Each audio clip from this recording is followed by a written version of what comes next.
Hello, and welcome to Glazing Media, the series where I talk about my current media obsessions and geek out about why and what I love about each piece, as well as the things that I don't so much love about them.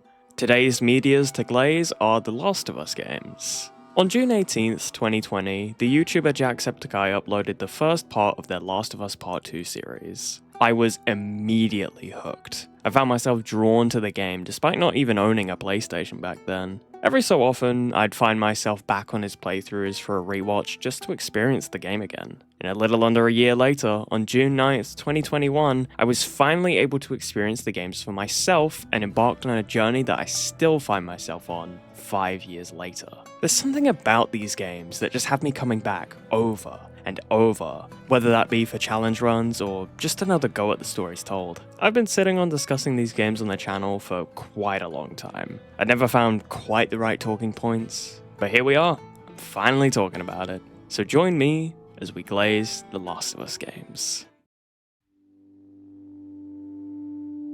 Before we actually dive into the games, I want to address the big problem with The Last of Us. That problem is remakes and remasters. As it stands right now, there are 6 different versions of only 2 games. Now, I'm not saying all of these were terrible decisions. I actually quite enjoy The Last of Us 1's remake. Was it necessary? Fuck no. Naughty Dog simply cannot contain their excitement when it comes to pumping out the same shit over and over again. This isn't something new either. The Last of Us 1 had a second release just a year after it came out for the first time. They really had the guts to call this shit a remaster when all it brought was a higher frame rate. Like, alright, this technically falls under the classification of what a remaster is, but to release it as a separate game is so greedy. The Last of Us has been a lot more blatant in recent years as to just how much of a cash grab it is. Since 2022, there has been a new installment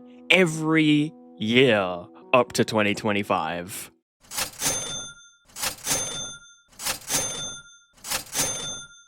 The Last of Us 2's remaster did bring no return, but that's still no justification. No Return is basically just DLC content. You know what else is just like No Return? God of War Valhalla. Yeah, this shit came as a free add-on onto the pre-existing God of War Ragnarok. They didn't go through the trouble to brand that shit as a remaster. Also, the remaster is worse. Loading screens aside, it's a far more glitchy game, and the RNG is utterly fucked for some of the people who might challenge run it. And they're not done there, as The Last of Us Season 3 is coming probably next year. Don't even get me started on that show. It really sucks to see Naughty Dog still finding a way to keep this in the spotlight. The quality of the games speak for themselves. Despite the hatred towards Part 2, people still love Part 1 as is. There's no need to keep re-releasing the same game over and over. Anyways, with that bullshit out of the way, let's dive into The Last of Us 1.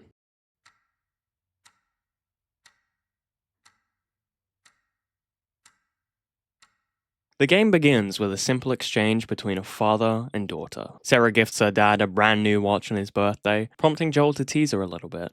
I think it's stuck. It's not. What? No. Oh, ha. It's a simple scene, but does a great job to establish the dynamic between the pair. A sleeping Sarah is carried to bed, only to be awoken by a sudden phone call from her uncle. Something is wrong. The first moment of gameplay is unexpected. It immediately averts expectations. We're not Joel Last of Us. We're Sarah. We're a child. Alone. As we take a moment to explore the house, we can find the pre-warnings. Hospital cases have suddenly spiked. The news reports something strange. Staring out of Joel's window, we see the explosion from the TV. Fear creeping up as we search for our father. Panically calling out for our dad, Sarah progresses downstairs, watching police cars speed past the window. Joel enters, sweating. Scared. He warns Sarah to stay away from the doors and windows as he prepares his revolver. A man breaks into their house, forcing Joel to take action, murdering him right in front of Sarah. Her and the player don't even get a moment to process as we're ripped away to leave town with our father and uncle. I love how the apocalypse is executed because it just starts. There's nothing special about it, it just happens at a random time on a random day. The game restricts us and forces us into the back seat of the car, our view of the world funneled into the metallic box as we can see the destruction underway. People beg for a ride, but Joel insists on leaving them behind, immediately showing us who he is. Joel is selfish. He'll do what it takes to protect his family, even if it means leaving people to die. Disaster strikes as the trio get into a car accident. Sarah's leg is broken, forcing Joel to carry her to safety. We're free from our funnel, and as the world opens up, we're exposed to more horrors. Explosions, people being mauled to death, screams all around. Tommy makes the sacrifice to allow Joel and Sarah some time. However, infected still pursue. Joel is given hope in the light of the soldier's torch, and that light is ripped away as the blinding realization hits him. Recoiling back, he rolls down the hill, Sarah slipping from his grasp. Please don't. Oh no. Sarah? Joel's watch becomes a casualty too, forever marking the minute his daughter died. A constant reminder of what he's lost. The watch itself somewhat mirrors Joel. Just like the watch, he is broken. The real tragedy of this situation that I hear no one discuss is the date. The cordyceps hit Austin on September 27th, 2013. This means that Joel, Sarah, and every other person in the world didn't get to see Felina, which dropped 2 days later on September 29th. Unbravo Vince for not making that happen. I swear I'll try to keep the unfunniness to a minimum. I want to take a moment to praise Troy Baker's performance here and the restraint it took to make this scene work. There's an alternate take where Joel completely breaks down, screaming as he cradles Sarah's corpse. Please don't do this, please, God, no. Oh, God, no. Don't get me wrong, it's a brilliant performance, but the take they chose is far superior. Joel almost whispers in disbelief as he tries to fight the reality that sets in, creating a far deeper impact for myself and many other players. Joel wakes up 20 years later. Appearances aside, this is not the same man. He meets up with his partner, Tess. The pair catch word of a rival smuggler having stolen a bunch of guns that belong to them, giving us our first objective: find Robert.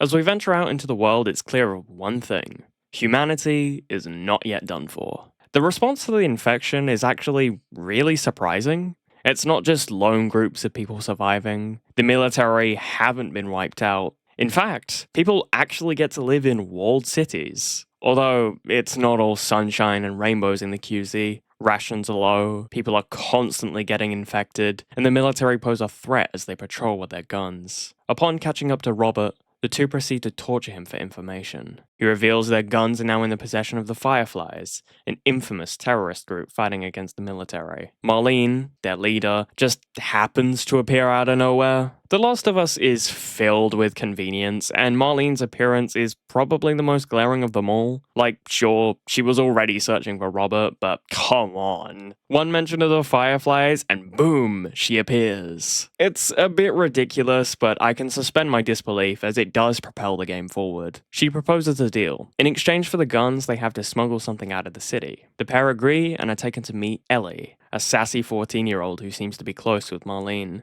She is the thing that Marlene needs smuggled. Joel and Ellie already get off on the wrong foot, actively hostile towards each other, with Ellie being completely against going with him. Marlene makes it clear that it's not a matter of debate and forces her to go. As they make their way outside the city, they're ambushed by officers who prepare to check them for infection.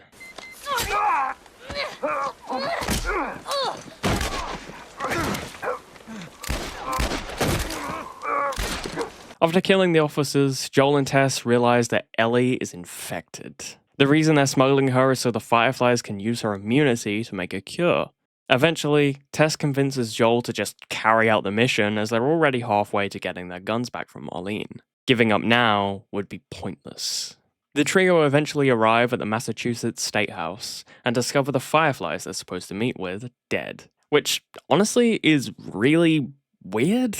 Like, who killed these guys? I'd assume Fedra, but they rock up shortly after. Why the hell would they not already be there in that case? Anyways, Tess begins freaking out as the hopes of a cure are crushed, leading to the confirmation that she was bitten. Tess demands that Joel finish the mission as a debt to her. I like the subtlety of the relationship between Tess and Joel. They already have a pretty great rapport from the little screen time they share, but them actually being romantically involved adds another layer to their dynamic. It's also one of the driving forces of the first half of the story, with Tess's memory hanging over Joel. The guilt drives him to complete the mission she tasked him with. Joel gives in to Tessa's request and allows her to go out in her own way, choosing to fight Fedra instead of succumbing to the infection. He then has a moment with Ellie, telling her that they won't ever mention Tess, as well as outlining that what he says goes. The pair set off to meet with one of Joel's smuggling connections. This is truly where the relationship between Joel and Ellie begins. Now that we're alone with Ellie, we get probed with questions and get exposed to the wonder of a child. We get small moments that remind us of Ellie's innocence in this world. Whoa, look. Fireflies. I mean, real fireflies. Yeah, I see that. Hey, look. Gnomes. Yeah, those are gnomes. The pair eventually meet up with Bill. It's immediately obvious that he is a lot. Holed up in a town all alone, Bill's mental state is degraded and his view on people has soured. The dynamic between him and Ellie is hilarious. These two hate each other's guts right from the get-go, with Joel forced to mediate the two and keep them from bickering. Almost taking on Tessa's role back in Boston, as she was the one to stand between Joel and Ellie and keep them in check. Joel wants Bill's help to fix up a car to make their trip to the Fireflies easier. Reluctantly, Bill agrees, presumably to get rid of them more so than to alleviate his debt to Joel. As we make our way through the town, Bill keeps insisting that Joel drop Ellie, as caring for anyone only serves to get you killed. Like many of the characters in this story, Bill serves as a lesson to Joel. Isolation and misery will make you just like him. Grumbling on about everything will lead you to lose anyone who matters or could matter. This lesson is hit pretty hard when the pair stumble across Frank, Bill's partner who had hung himself after being bitten. The Last of Us really takes advantage of the video game medium. Our ability to explore is imperative to the narrative and understanding the smaller details. Exploration makes Joel and Ellie's relationship far more believable. Through cutscenes, we get a glimpse of what it is, but it's the exploration that really pays off. Lingering in an area to be able to hear Ellie's thoughts on a matter really allows you to begin to connect with her as a character and strengthen the bond between Joel, her, and the player. This idea of exploration is also applied to Bill's character. Only watching the cutscenes gives us half the narrative. He mentions having a partner named Frank, we learn he died, but not much else. However, through exploration, we can find a note that reads, "Well, Bill, I doubt you'd ever find this note because you were too scared to ever make it to this part of town. But if for some reason you did, I want you to know that I hated your guts. I grew tired of this shitty town and your set in your ways attitude. I wanted more from life than this, and you could never get that. And that stupid battery you kept moaning on about, I got it. But I guess you were right. Trying to leave this town will kill me. Still better than spending another day with you. Good luck, Frank." Frank's note hits the lesson of Bill harder than any point in the town. It's one of my favorite collectibles in the game because it tells you so much. It's commonly understood that Bill and Frank were boyfriends. The show makes an effort to hit this a little harder and make it more obvious, but it was prevalent in the game too. The note tells Joel that if he pushes people away, he'll end up pushing away those that could matter, which is where his relationship with Ellie begins to shift. He stops pushing her away, at least for the moment, and they're finally able to begin connecting. Joel's able to open his heart just a tiny bit. The two share a moment after fixing up the car. A simple conversation between the pair where it feels like they're finally getting along without any sort of buffer. This make you all nostalgic? You know, that is actually before my time. Ellie then reveals she stole one of Bill's porn magazines. I fucking love this moment. For one, it's hilarious, but it also just shows Ellie's pettiness when it comes to Bill. She didn't need that. She took it just to throw a subtle get fucked at him and then tosses the magazine aside. Eventually, they reach a crossroads. The way ahead is blocked. All that's left are two paths. Go back or cut through the city. Joel weighs his options, but ultimately decides it's worth the risk. And then they immediately get ambushed. The opening to Pittsburgh really feels like where the game begins to ramp up. Boston and Bill's town were fine, but now we get to the good shit. It's immediately clear that the Pittsburgh hunters are not the friendliest. Look. Hunters overwhelm the place, and the two get separated due to... Hold on. A lift fell? Damn, Joel, no back pain or anything? Just rolling back into action just like that? This is definitely where The Last of Us fails. Normally, I could overlook it, but with a game that tries to stay grounded in reality, I feel inclined to talk about it. It's always kind of been a pet peeve of mine where injuries just happen for the sake of it, without actually adding anything to the narrative. Character gets injured and just rolls back into whatever the hell they were doing before. The way they handle more serious injuries is... oh yeah, more on that later. Attempting to reunite with Ellie, Joel is caught off guard as a hunter begins drowning him, his gun just barely out of reach. I shot the hell out of that guy, huh? In the nick of time, Ellie manages to save Joel, securing what could possibly be her first kill. It's a little ambiguous due to the lingering question of what happened to Riley after she turned, but regardless, it's not a pleasant experience for her. She's sick to her stomach about what she's done. Instead of comforting her, he ridicules her as he could have been killed. Joel's reaction is unexpected. He should be thankful, but instead, he's angry. It's his gut reaction, his default. Thanking her would mean taking down his walls, which is scary for him. He spent 20 years keeping them up, and now the ghost of Sarah stands in front of him. To me, this whole scene for Joel is about fear. He nearly died. Someone got the upper hand on him. He's older, slower, and weaker than he used to be. Joel isn't used to feeling that way, so he lashes out. They move on, leaving an awkward tension hanging in the air. Ellie refuses to pretend like it didn't happen. She makes the odd comment whenever he goes out of the way to do something. The Last of Us once again takes advantage of its medium with this specific conversation. You can choose to see it through and make some progress with Ellie, but if you walk away in the middle of it, Ellie will have a go at you. Yeah, you know what? You're right. Why talk about it? Just walk away, Joel. Ellie is demanding respect from not only Joel, but the player too. We, the player, have the power to add to the awkwardness, whether intentional or otherwise. Shortly after, Joel decides to give Ellie an opportunity. Instead of reverting back to bickering like they did when they first started, he acknowledges that they're going to be together for a while, and that he may as well give her a chance, marking a huge step for Joel. This is the first person he's trusted since Tess. Ellie is no longer just cargo. She's becoming a partner. He even decides to clear the air, letting Ellie's mind rest for a moment. And just so we're clear about back there, it was either him or me. After her success, Joel decides to make their partnership official and hands Ellie a pistol. This exchange is such an important one. It's the first time Joel shows Ellie some level of respect. He sees her strengths and realizes he can't do this alone. This is the Bill lesson coming into play. Keeping Ellie at arm's length nearly got him killed. He also sort of uses Bill's philosophy, although not in the way he intended. Once upon a time, I had somebody that I cared about. Somebody I had to look after. And in this world, that sort of shit's good for one thing.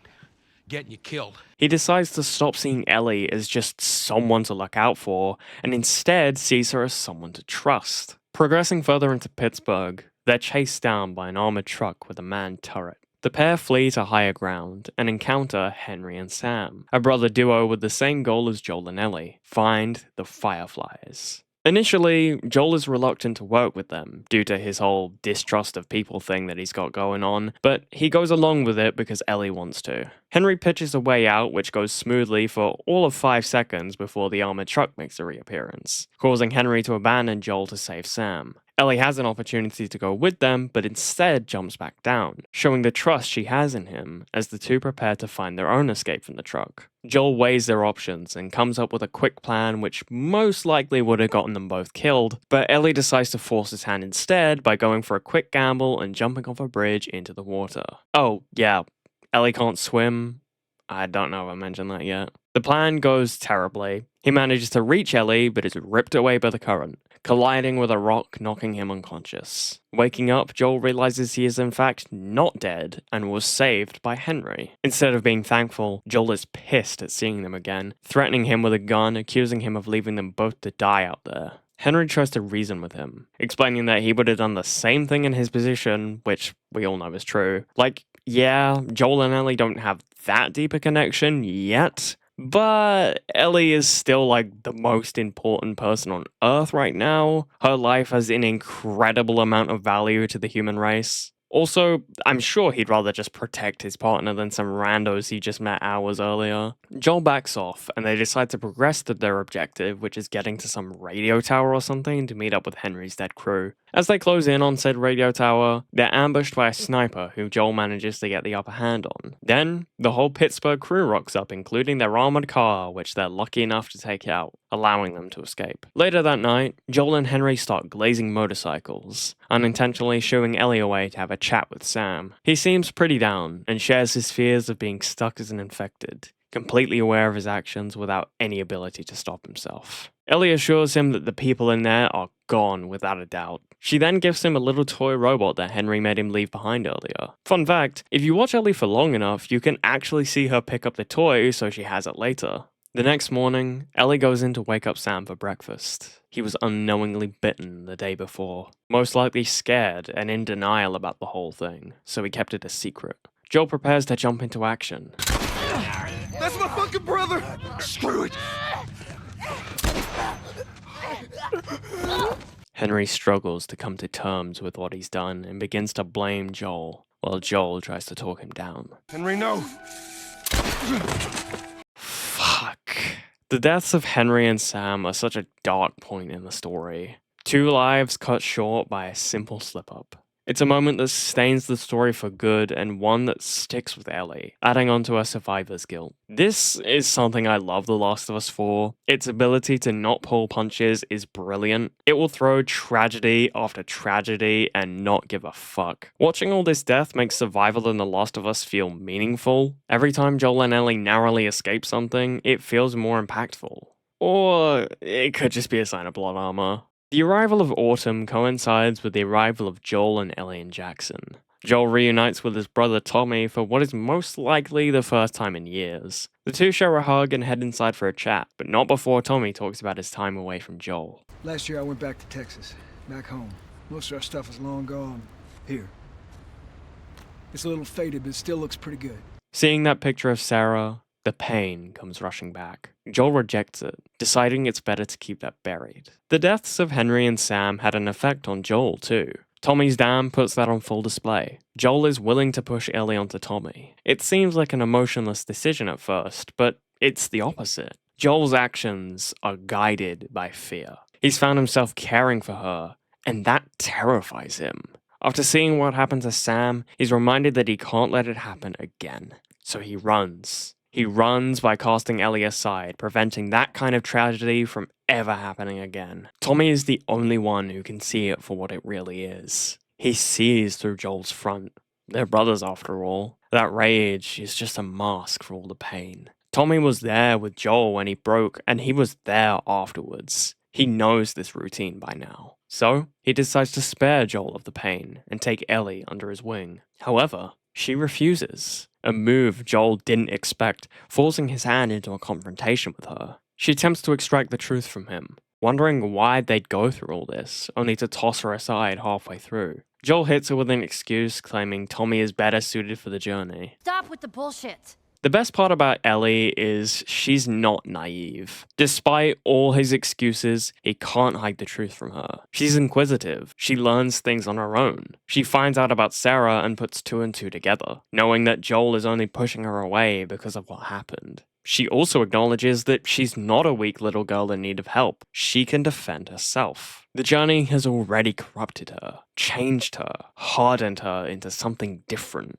However, she still needs Joel. Her biggest fear is ending up alone. Joel pushing her away achieves exactly that. She tries to hold on to him as tight as she can by finally acknowledging that she does in fact care for him. Everyone I have cared for has either died or left me. Everyone fucking except for you. But Joel won't have it. The memory of Sarah lingering over that scene made him stick to his choice and push her away. The trio ride back to Jackson and holy fuck, I have to say this game is gorgeous. Like, the whole game is already beautiful and part 2 doubles down on that, but the visuals here are incredible. The way the sun cascades through the trees, it's amazing. This gorgeous sunset allows Joel some time to think. He realizes that there is something in what Ellie said. She needs Joel, and he needs her.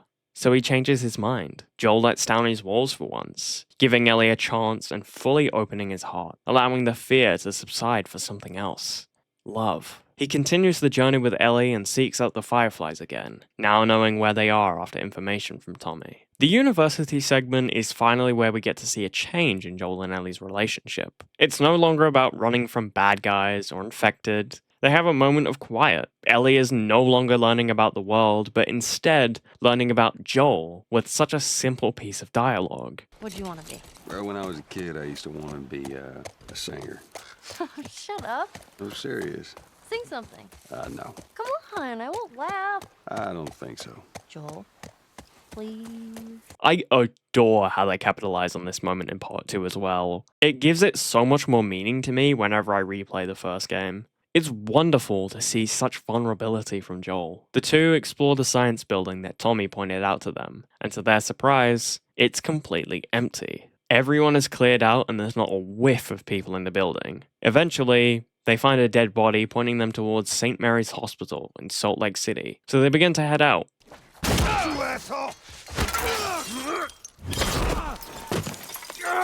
I gotta say, this is the dumbest shit ever. I don't want to be that guy who whines about the game following game logic and not real life logic, but come on. For a game that tries to pride itself on realism, this is one of the most laughably absurd moments, just down to the fact that Joel lives. Also, you're probably screaming about me at all the ways The Last of Us is unrealistic, like the fact that fungus zombies are roaming around. But like, putting that aside, I think we can all acknowledge this is kind of a standout moment of stupidity in the game. Also, the fact that a 14-year-old girl with absolutely no medical knowledge, at least from my understanding, is equipped with the knowledge on how to save his life is bizarre. I mean, yeah, maybe they teach her that shit in the QZ school, but it's the biggest case of plot armor in the entire game. Anyways, they get moving for all of about 5 seconds, and oh no, Joel falls off the horse.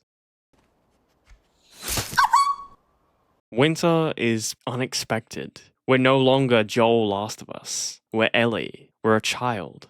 Alone. Joel's fate is shrouded in ambiguity as Ellie begins hunting deer. She struggles but manages to corner it in some old abandoned mine. Two men emerge from seemingly nowhere to trade with Ellie. It's fascinating to watch her during this encounter. She's so cautious. The journey has created walls for her. She's not stupid. She learned from Joel to never trust anyone, and she puts that into practice by attempting to control the situation. They come to an agreement. Medicine in exchange for the deer. Our first hint that Joel is still alive. David stays behind to watch the deer while James goes to fetch the medicine. He attempts to learn things about her, such as her name, but Ellie just shuts him out. A little time passes and David begins sharing his philosophy. Now, you see, I believe that everything happens for a reason. A few weeks back, I sent a group of men out to a nearby town to look for food. They said that the others had been slaughtered by a crazy man. And get this, he's a crazy man traveling with a little girl. Everything happens for a reason. David sweeps the rug out from under her. She was never in control. He only played along to get what he wanted.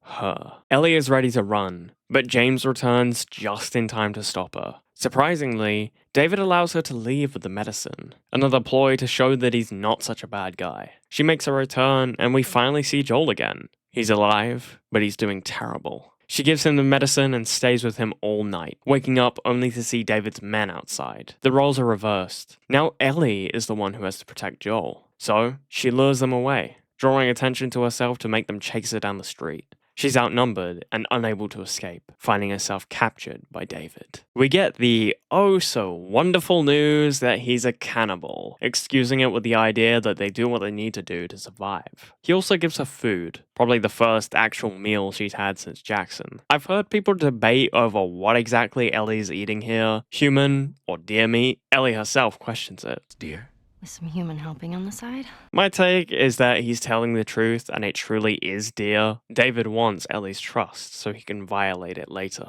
Everything he's done up to this point has been about trying to gain her trust, giving her the medicine, letting her go, feeding her the deer. To put it bluntly, he's grooming her. On top of all the other bad shit, he's also a pedo. I think it's finally time I bring up one of my major issues with The Last of Us 1, and that is its villains. Honestly, they're just not that great. For the most part, the villains are just ambiguous groups that we mow down as we make our way through sections of the game. David is the only real villain we actually get, and he's a basic one at that. He is a vessel of all that is evil. Just when you think he can't get worse, he proves you otherwise. Personally, I don't really care for villains that are just pure evil. I like when a villain has depth and ambiguity to them. Although, when your villain's a pedophile, it's kinda best to just leave that as unambiguous as possible. Despite my issues with David's blandness, he suffices and fills his role in the story. He's absolutely an incredibly intimidating character and creates an intense level of fear for Ellie's safety. Anyways, getting back to it, Ellie tries to steal David's keys and breaks his fucking finger! Joel awakens for the first time since the university. He's in a panic and goes searching for Ellie, quickly encountering David's men.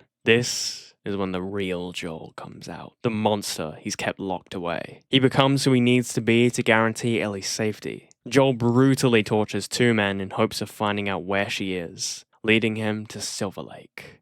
And yeah, I know I already talked about the whole Joel steel rod thing, but this is so stupid. I get he's patched up and all, but jumping back into action like nothing happened is fucking crazy. I think some sort of gameplay penalty could have worked here. Instead, we just get Joel holding his side and some lower health. I don't really know what I want from this, but just something more. Ellie is awoken, dragged onto a table, and is about to be cut up by David. I'm infected! So are you. Everything happens for a reason, right?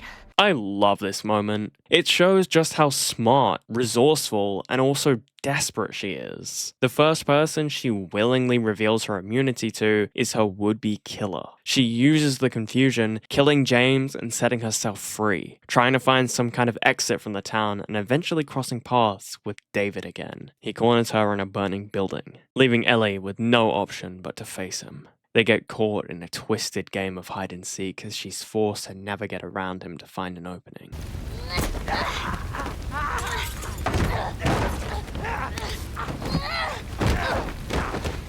Waking up, Ellie sees it.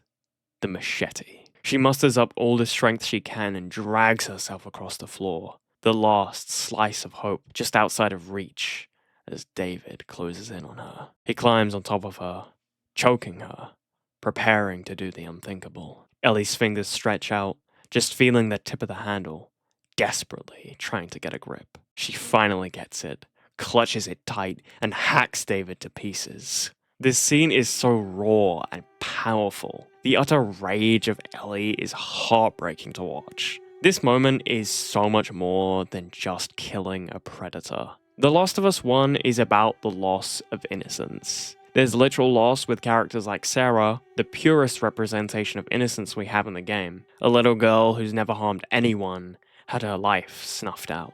A meaningless act of violence. Then there's Ellie. We watch her go on a journey that changes her, robs her of everything that she started as. Her wonder for the world snuffed out. Killing David is truly what I believe to be the moment that Ellie lost her innocence. It changed her for good, turning her into a broken shell of the girl she used to be. The winter segment is my favorite portion of the game. The best part about video games is you're not just a bystander watching the events pass by. You interact with them, and you change the world you find yourself in. I find myself so immersed in winter every time I play this portion. We fear for Ellie, and we root for Joel. We hope that we can get to her before anything happens, and it fuels the player to keep going. Despite my issues with David as a villain, he's fucking terrifying, and I love the decision to have Ellie be the one to kill him. This whole segment really isn't impacted by Joel all that much, aside from him pulling her out of the restaurant. We're truly isolated with Ellie and are with her every step of the way. Joel and Ellie finally arrive at Salt Lake City. Ellie isn't her usual talkative self. She's closed off and zoned out. The pair keep pushing forward and have one last moment of peace as they run into some giraffes. Dude, this moment is so fucking sweet. And not to be a bummer, but it's the last moment of true happiness the two ever have together. I'm not gonna say that it was all misery following the hospital, but after what Joel does, it's always lingering in the back of every interaction we see, tainting the memories. The two make their way up to the roof, seeing a tower of giraffes. And yes, one of the collective nouns for a giraffe is a tower. A couple other words could be a journey, a herd, or a kaleidoscope. Why did I give an education on the collective nouns of a giraffe? Well, I love collective nouns. A group of ferrets is called a business. Anyways, I can't get lost in that now. Back to The Last of Us. They observe the Tower of Giraffes and call back to one of the earliest moments of the game. Is everything you were hoping for? It's got its ups and downs. Can't deny the view, though. So is that everything you hoped for? Jury's still out. But man, can't deny that view. I love that we just get to sit here, drink in this moment, stay for as long as we like. We can tell the journey's almost over, and the game doesn't put a time limit on how long you want to take. As he prepares to step away and keep moving, he pauses for a moment. He decides that it doesn't matter anymore. They should just go back to Tommy's and leave the journey behind. However, Ellie rejects that idea. She's done too much. She's not prepared to just walk away and make everything meaningless. She forces the journey forward, and Joel reluctantly follows. We also get another small moment between the pair.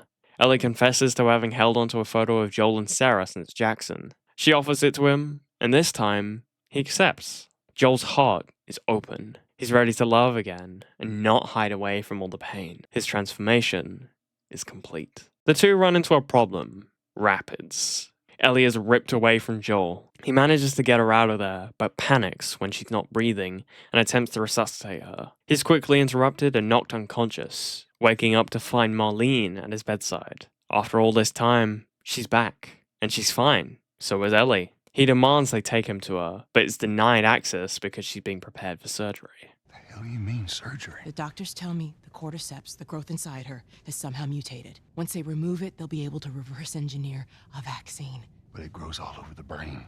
Joel opposes, but they push back. Marlene tells him that there's no other choice. It's one girl for the entire world.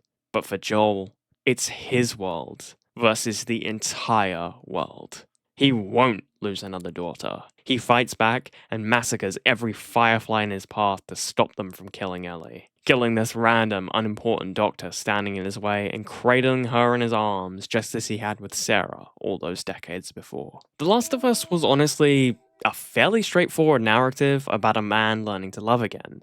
But then, Spring twists that. He's finally opened his heart, but how far is he willing to go? Joel's choice turned the game from good to great. It's so perfectly conflicting, which is exactly the type of ending that I love. We've been building to this point for so long, the end of our journey. Once again, fear drives Joel, the fear of losing another child. He doesn't want to go through that pain again. He will not go through it again. Joel's choice is born out of fear and is the ultimate display of selfishness. Deep down, he knows how Ellie would really feel about all of this. He knows she wouldn't want this, but it doesn't matter. He's not willing to let her die, even if it means losing her. A world without her is no world at all. I think it speaks to the impactfulness of the game that even 13 years later, people are still debating on whether or not Joel was right. You can absolutely run in circles trying to wrestle with the moral weight of this choice. I've heard a lot of people argue Joel was right because the cure wouldn't work, but they're missing the point. It doesn't matter if the cure was going to work or not, it matters that Joel believed it would. And even so, he knew that saving Ellie eliminated even the slightest chance of a cure being made. But he didn't care. That's his daughter. So now, you're probably sitting here wondering, what's my take on all this?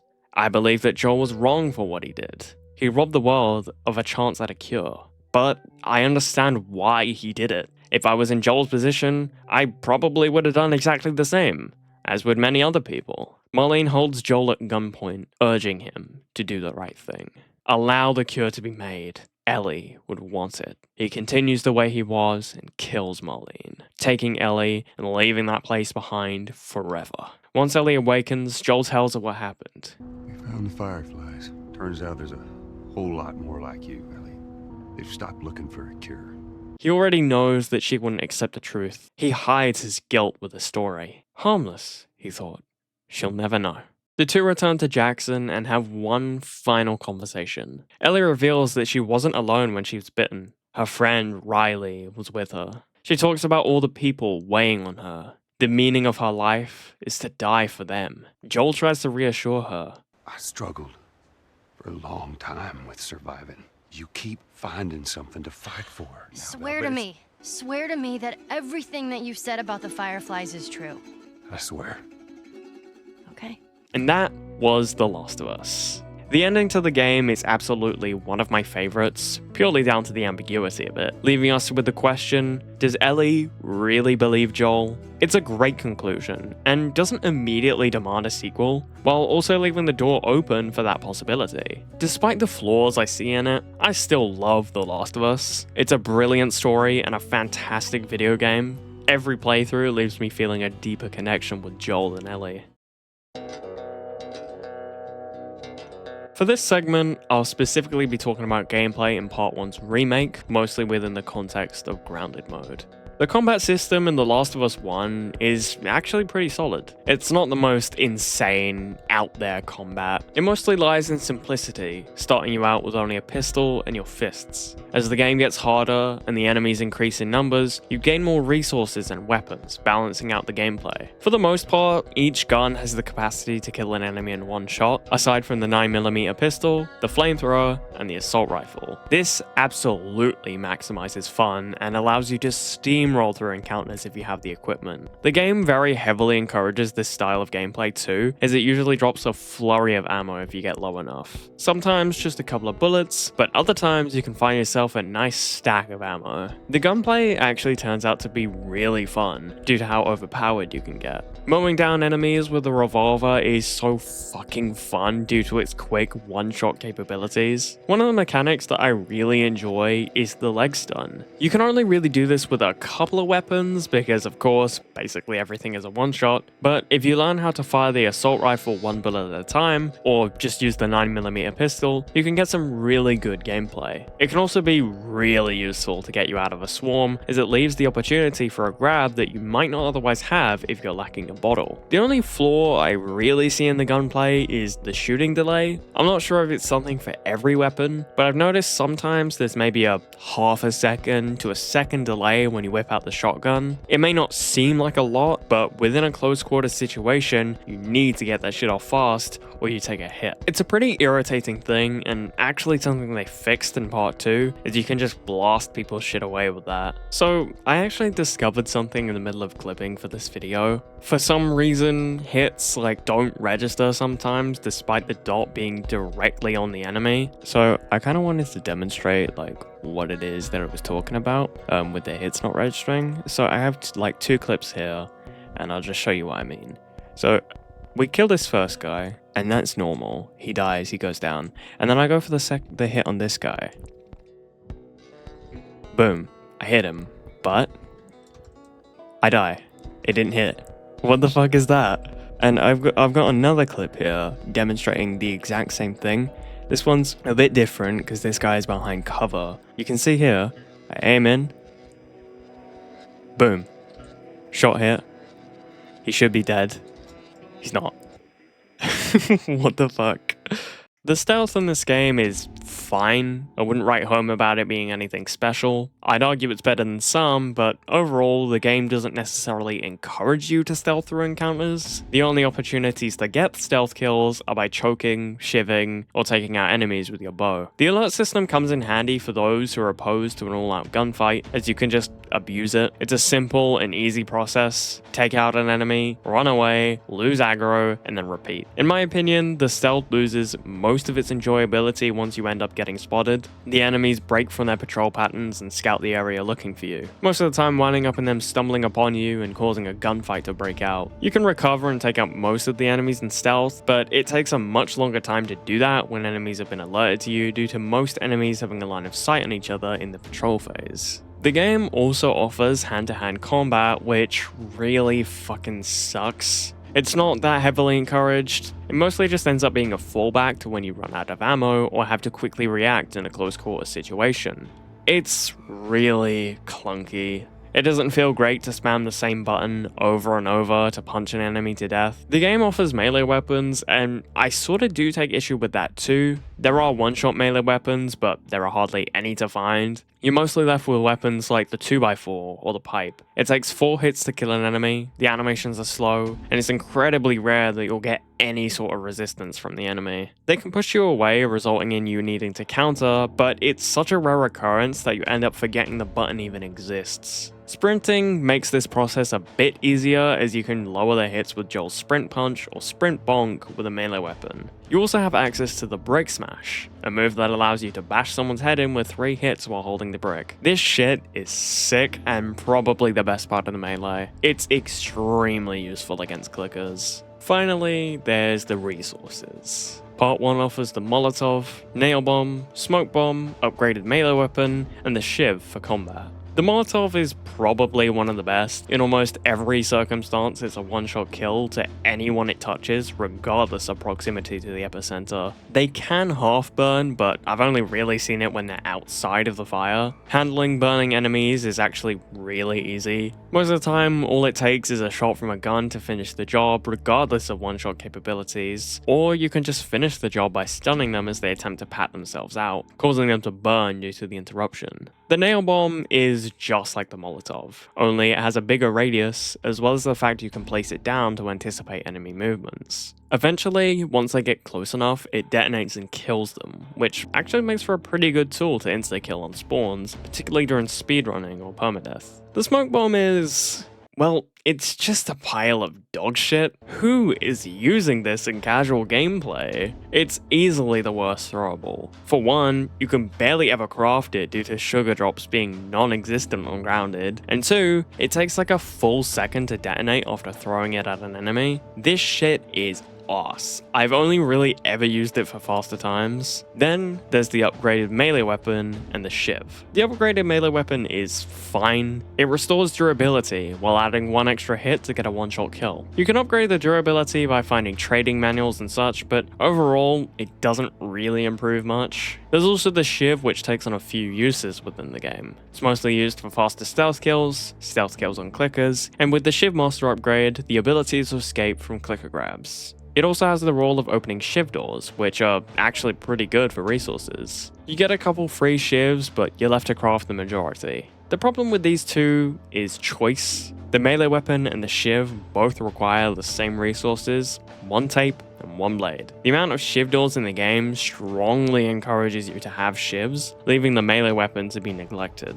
There's also the argument to be made with Health Kit versus Molotov, as they both take the same resources too, but the amount of alcohol and rags you can find throughout the game make it really easy to fill up on both, and it's rarely a debate of which you think you'll need more, as I mostly find myself crafting health kits when I'm either full on Molotovs or low on health. Even then, you can get free drops of both throughout the game, lessening the burden of crafting choice on the player. So, I want to quickly talk about the factions in The Last of Us. And no, I'm not talking about the game mode, I'm talking about the groups. The Last of Us doesn't really offer much variety in its enemies. It's pretty much just humans and infected. The designs change sometimes, but overall, all the human enemies are using the same gear and function exactly the same in every instance. Every human enemy calls out to their buddy to flank. Melee guys will often rush you in alerts. Shotguns and rifles normally leave you on critical health or dead. The only variation we really ever get is like the Pittsburgh turret car and armor, and that's kinda it. The turret car definitely puts you in a bind and makes it harder to navigate encounters, as you're constantly under pressure by this thing firing, but it's also really predictable. Hide behind cover and you're fine.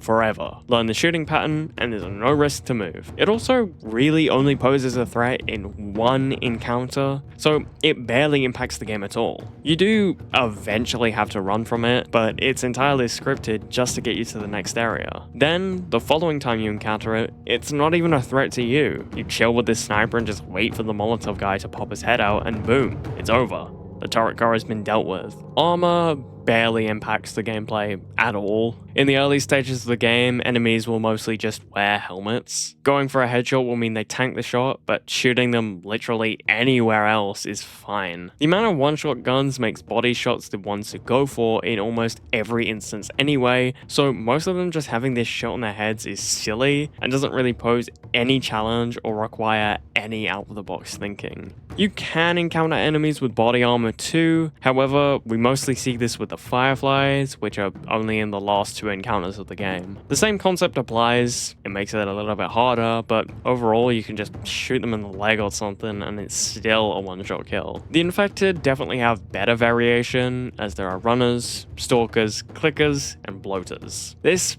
actually encourages you to think. Going up against a clicker isn't something so simple. These things are deadly and are drawn to noise, so you're forced to sneak up on them by lightly pushing the stick if you want to maintain stealth. A clicker's ability to one-shot makes it a very threatening enemy to sneak up on, especially since you can't just fall back on your fists to fight back. There are fail-safes in place, such as Shiv Master, which I mentioned earlier, allowing you to escape from the occasional clicker grab, or you can just fall back on a melee weapon to have an opportunity to stun it and run away. Runners and Stalkers are basically the same enemy, both just dickheads who slap you and that's it. Stalkers are a bit more annoying as they can run away from you, but they're so underutilized that you almost never have to worry about that. Most of the time you can prevent that anyways by either just shooting them or locking them in the sprint punch or melee bonk. The biggest threat are bloaters. Big fucking guys that throw acid, charge, and one-shot you if you get hit. They're also tanks. It takes a lot to keep these guys down, but the gameplay really lends itself to make bloater combat work. The one-shot weapons and overpowered resources allow you to have a fighting chance and actually makes the fights pretty entertaining. There's also a good balance of bloaters in the game. They don't throw this at you all the time like clickers and runners. There are 7 in the entire game, which seems like a lot, but it really isn't, and only 2 of them are required fights. The only time it's like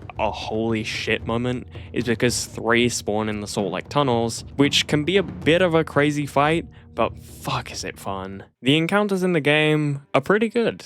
I think Boston definitely has the weakest encounters, that or Tommy's Dam. Boston is just really spaced out, and because you're starved on resources, pretty much all you can do is stealth kill. The encounters are laid out in such a way that stealthing through them is actually really easy. The only time I'd say Boston offers any sort of challenge would be the Clicker subway and the Capitol building. Other than that, it doesn't really throw any crazy shit at you. Tommy's Dam is probably tied for the weakest. It's the polar opposite of Boston. All the encounters are gunfights, aside from one, and are tightly packed together. But it's shit.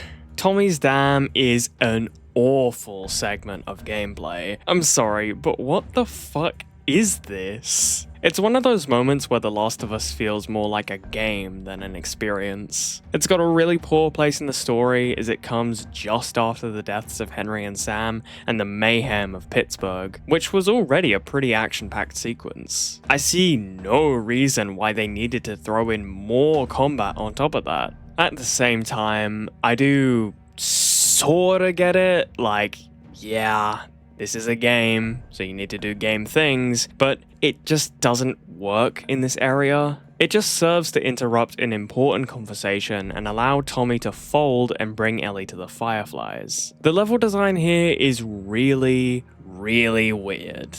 Cover is placed in obvious cover places and doesn't really feel naturally occurring at all. These crates just happen to be angled perfectly by this door. These metallic sheets just happen to spread out across the balcony. These boxes just happen to be in the middle of the bridge for more cover. It's weird. Tommy's Dam is actually one of the few instances of the game taking advantage of levels. You can shoot people from a balcony, or people can shoot you from raised portions of the ground. It's really rare in part 1 to see levels be used like this. Most of the time you're always fighting on even ground, and even when you have a second floor offered, it's usually pretty small. So that's like the good thing I have to say about Tommy's Dam. The best encounters in the game would obviously be the Firefly Hospital, and not so obviously, the science lab in the university. The Firefly Hospital is a blast, as it's one last excuse to just tear through your remaining resources and can really help immerse you in Joel's desperation to save Ellie. Everyone is equipped with guns, most have body armor, you're at your peak, they're at their peak, so it really makes for some great combat. Personally, one of my favorite encounters is the human ambush in the science lab. I don't really see a lot of recognition for this encounter as people mostly write off the uni segment, but I think it's really strong. You're forced into a gunfight. Some enemies flank you, some don't. It's likely you'd have less resources here following Tommy's dam, adding a nice bit of pressure, and it's really fun to clear a path to the exit. Finally, to close out combat, I want to talk about the best segment the game has to offer, Ellie Winter. This shit is so fun. The first half is a holdout as infected corner you and the pedo in this building. All you have here is a rifle and bow. You do also have the pistol, but that shit is out of ammo, which you will not be seeing any drops for anytime soon. Speaking of drops, the drops are crazy in this encounter. Ellie lacks the ability to fight in melee combat because she's just a small child, so the drops increase exponentially, really encouraging gunplay. The rifle's one-shot capabilities make it really fun to just blast through the enemies. There's also a decent amount of resources provided in coal mine for the second floor holdout. You can get up to 3 nail bombs here and just decimate the bloater when it comes. One thing I will say, the horse riding segment in Winter is bullshit. The controls are so shit and it's obviously steering you in the direction of progress. You can put your controller down and get exactly where you need to go. The only interactivity required from you is pressing the button to push the grabby enemies off the horse. That's it. This absolutely could have just been a cutscene. After that, it becomes Ellie versus David's men, which also makes for some really fun gameplay. It encourages you to play a little smarter, using the cabins and cover to escape and pop your head out for more kills. It goes back to the alert system abuse thing I talked about earlier, but in this instance, it's actually good. It's still pretty fast paced, and you can tear through enemies, even picking up a shotgun along the way, which should absolutely blast Ellie away when she uses it, but whatever. Don't think about it, and it's fine. After escaping from David, you have to move through this town with no resources whatsoever. The ongoing snowstorm covers the sound of stealth kills a little better, and also really assists in not allowing the enemies to spot you. It's possible to kill no one in this town, which is honestly fantastic. Speeding through this area without killing is really fun. It's also really fun to kill everyone. Enemies drop pistols for you, and there are plenty of bottles and bricks to allow for stun stabbing kills. The David fight itself is one of my favorite parts to play. This shit is terrifying. You really feel what Ellie is feeling as David walks around, teasing and monologuing to you. Phase 3 is where you shit yourself the most as the nonce finally shuts the fuck up and hides, making it really hard to tell where he is at times. You can trick him with these broken plates, but eventually he figures it out and doesn't come, which is spooky for an enemy to be able to do. On grounded, there are no throwables here, meaning you have to figure out where he is and sneak up on him, which is always a scary position to be in as David can one-shot you. Alright, I've glazed the combat enough, but what about the non-combat stuff? Outside of the fighting, you mostly just wander around in search of resources, of which there are plenty. You can also end up finding some collectibles lying around, which are honestly just sometimes weird and pointless. The game allows you to find notes, firefly tags, and comics. The notes are the best of the collectibles, but the large majority are really forgettable. They do help to establish and flesh out the world though, which I can appreciate. The firefly tags and comics are the most pointless bullshit to find in the game. They only exist for trophy hunters really, and add nothing if you pick them up or leave them behind. Comics can sometimes result in dialogue with Ellie, but it's not noteworthy at all. Also, what is up with some of these firefly tags? Some of them are hanging from trees and lights. Firstly, how the fuck did they get up there? And secondly, there's almost no shot that you will naturally stumble across these ones, as they're almost invisible if you're unaware that the spawn is possible. You can use a brick to get them down, but that's not always an option, so you can either waste your ammo or come back on another playthrough. The exploration in the game is pretty cool. You can drink in these really gorgeous environments if you choose. I mean, seriously. It's lovely to look around and see everything the developers put in. You can also go crazy by listening to Ellie's jokes, as well as discovering pills and pots. Part 1's weapon upgrades aren't my favourite. There are an incredibly overwhelming amount of choices. I did a quick tally, and there are 76 individual upgrades for the 8 weapons in Part 1. The small shotgun has 15 upgrades alone. What the fuck? This is also the most upgrades for one gun in the entire game, which is absurd. What was the thought process here? This is an insane amount of upgrades for guns that are still really good on their lowest levels. It's a ridiculous thing and makes part collecting feel like a chore. The pill upgrades are fine. Weapon sway and health are basically the only ones I choose, but I wouldn't really say any of these are particularly useless if you have them. The base weapon sway honestly isn't even that bad, aside from the upside down trap or trying to shoot while moving. The puzzles in this game, if you could even call them that, kinda suck. The game consistently throws the same problems at you over and over. And the solution is always make Ellie get on this pallet to do something on the other side of the water. They do actually change this formula up one time right at the end of the game. You do the usual pallet bullshit, but the ladder Ellie drops breaks off, forcing you to find your own way instead. The intended way is you pick up the ladder, climb up it, and position it to where it eventually needs to be. I'll admit, for a really long time, I'd always swim back around to pick up the ladder, forgetting that it is in fact a ladder and can be climbed. Seeing someone else climb that ladder split my brain in half. I cannot believe I used to do that. I think the way that Part 1 encourages progression is fantastic. It breaks the formula of following the yellow paint to the progress and actually encourages the player to explore and see things that aren't necessarily where the game wants you to be. The navigation holds your hand a little bit, but in a way that really works. Most of the time you'll be following some kind of landmark, like the Capitol building, or the Pittsburgh Bridge, or the science building that they say looks like a mirror, which absolutely does not look like a mirror. Making the game flow in this way encourages all sort of exploration to be had. It fully feels left up to you and allows you to have your own experience without the game backseating you. The story to Left Behind is incredibly simple. Ellie reunites with her best friend, Riley, who went away to join the Fireflies. Fun fact, in the winter segment as Ellie, you can find Riley's Firefly tag in your bag. Riley forces Ellie to go off and be silly with her, and says the magic words that everyone says before something bad happens. When have we ever gotten into trouble? Foreshadowing is crazy. Things get pretty whimsical as you roam around the shopping center. There's tons of weird Halloween stuff to play around with and masks to put on. You also get to decimate Riley in a brick throwing competition, which is the easiest shit ever. There's some lingering tension between the pair that the player is not yet privy to. We slowly begin to learn that Riley said some shitty things in an attempt to push Ellie away. She reveals that it's her last night in the city. She's been asked by the Fireflies to travel with them to another city. I can't help but think that Riley undoubtedly haunted Ellie on her journey with Joel. She pretty much follows the same path that Riley was going to take. Ellie tries to understand why Riley brought her to the shopping center, and then tells her she should just go.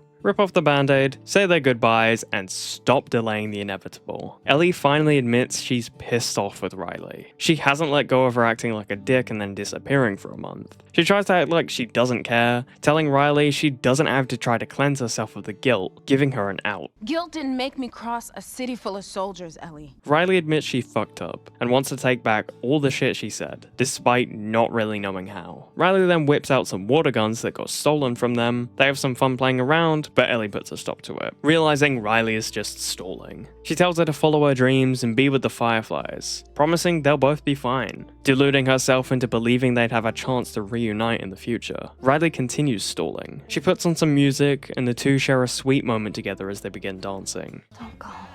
Riley hears what she's been waiting for and decides to stay, celebrating the moment with a kiss. Then their sweet moment is quickly interrupted by a horde of infected because their fuck-ass music was so loud. Riley and Ellie run for their lives, trying to find an escape from the incoming horde. They fight their way out, narrowly dodging infected. Also, fun fact, with a little bit of pathing, you can complete this sprint segment without sprinting at all. The two find an escape, but get fucked over by some rusty scaffolding, leaving them both alive, but bitten. It's kind of amusing that they only kill like 2 infected and suddenly the rest just fuck off so they can have an intimate conversation. Riley offers 2 options. Option 1, end it all right now. It's quick and painless, but not really the one either of them wants. Option 2, wait it out and lose their minds together. Ellie isn't a fan of either of these options, wondering if there's an option 3, which Riley doesn't think exists. Ultimately though, Ellie did get an option 3, the cruelest of them all. She now has to carry that memory with her forever, watching her friend turn while she gets to live. A twist of fate that sticks with her until the end. The story to Left Behind is alright, it's nice and short, and that final scene is fantastic. However, it's kind of a one and done. I don't really ever get hit with the desire to boot up Left Behind specifically. I'll sometimes just replay it when I do a full series story playthrough, but honestly, it's not that enjoyable on repeat playthroughs. It's a big slog to get through, as the gameplay is incredibly lacking. Half the game is literally just walking through one shopping center or walking through another shopping center. Left Behind isn't just the Riley stuff, it's also paired with a new segment in between Uni and Winter, detailing how Ellie saved Joel. This segment is really lacking in anything. You just spend the whole time looking for something to patch up Joel with. There are some combat areas, but overall, they're not great. Although that final fight can be pretty fun despite having almost no resources in it. The combat functions exactly like Ellie Winter. She's got all the same equipment, which is a little weird. If she had a rifle, then why doesn't she have it in Winter? Anyways, that's kind of all I've got to say on Left Behind. It's just a very unnoteworthy addition. If I ever were to lose you, I'd surely lose myself. Right, so this is the big one. I'm sure even clicking on this video, some of you have been feeling antsy to get to this part. For some people, even mentioning The Last of Us 2 is a sensitive subject. It's one of the most controversial games in recent history. It split the fanbase down the middle, one half calling it trash, and the other calling it a masterpiece. I love The Last of Us 2. I'd honestly say it's one of my favorite games of all time, and to many people's chagrin, I think Part 2 is better than Part 1. That being said, I don't consider it to be a masterpiece, but neither is Part 1. Obviously, that's my subjective opinion, and all about how I feel when it comes to calling something a masterpiece. I think there's really good shit out there. Amazing media. But I don't think anything has ever actually earned the title of masterpiece in my eyes. I know this probably makes me come across as pretentious, but my point is, everything has flaws. My favorite piece of media of all time is Breaking Bad, and I think that's still a flawed project. It's just like Jane says. No, I wouldn't say that. Nothing's perfect. The appeal of Part 2 for me mostly comes from its packaging. The Last of Us 2 is despair formatted as a video game, and I eat that shit up. I'm drawn to media that absolutely crushes my soul and makes me feel like shit because it's so good. Part 1 was crushing for sure, but I think we can all agree that Part 2 turned that shit up to 1,000,000. Anyway, I think it's time we talk about The Last of Us 2.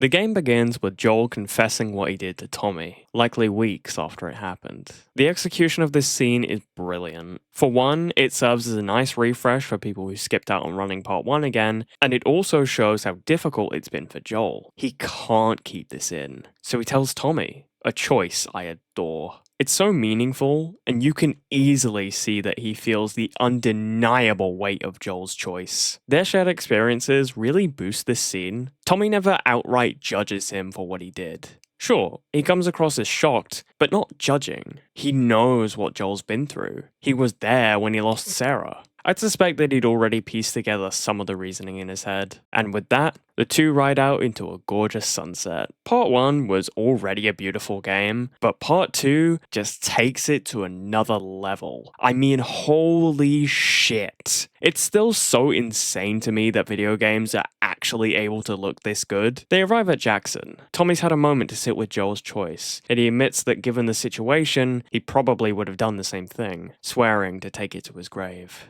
Joel pays Ellie a visit. A fun little thing that I noticed here is the song Ellie is listening listening to? She's listening to Through the Valley by Sean James, which was used in key promotional pieces for the game, even having Ashley Johnson sing it in one of the earliest teasers. The lyrics themselves are actually incredibly fitting to the game, so fuck it, let's analyze a little bit of it. The song wasn't written for the game, nor is it actually about the game, but there are still similarities. The first line that sticks out is, "And I'll fear no evil, because I'm blind to it all." I think this line is about Ellie. As we watch her degrade, her killing becomes almost indiscriminate. She's open to torturing people due to the mere presence at Joel's murder. How are we gonna get Leah alone?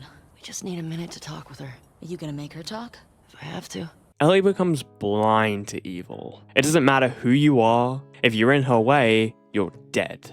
She's unable to see the other side. She's unable to come to terms with Joel's death being justified. The next line that sticks out is, "And I will dwell on this earth forevermore." I interpret this as Ellie's utter determination to get to Abby. Her bloodlust reaches a point where she feels as though she can't die until she exacts her vengeance. She'll stay alive for as long as it takes. Verse 3 feels very important. "I came upon a man at the top of the hill, called himself the savior of the human race. Said he come to save the world from destruction and pain. But I said, how can you save the world from itself?" This verse is all about part 1. To me, the man at the top of the hill is Jerry. If he made a cure, he and the Fireflies would be considered the saviors of the human race. But ultimately, you can't save this world from itself. Humanity has devolved so much. All that's left is destruction and pain, which is exactly what Joel brought upon the hospital. He embodied that. He embodied the world. And finally, the song closes out with, "But I know when I die, my soul is damned." This line to me is about the price of vengeance within the story. Despite everything Ellie does being in the name of justice, or how she might put it, she's still committed horrific acts. She's so far gone that all that's left for her is damnation. Alright, song analysis over.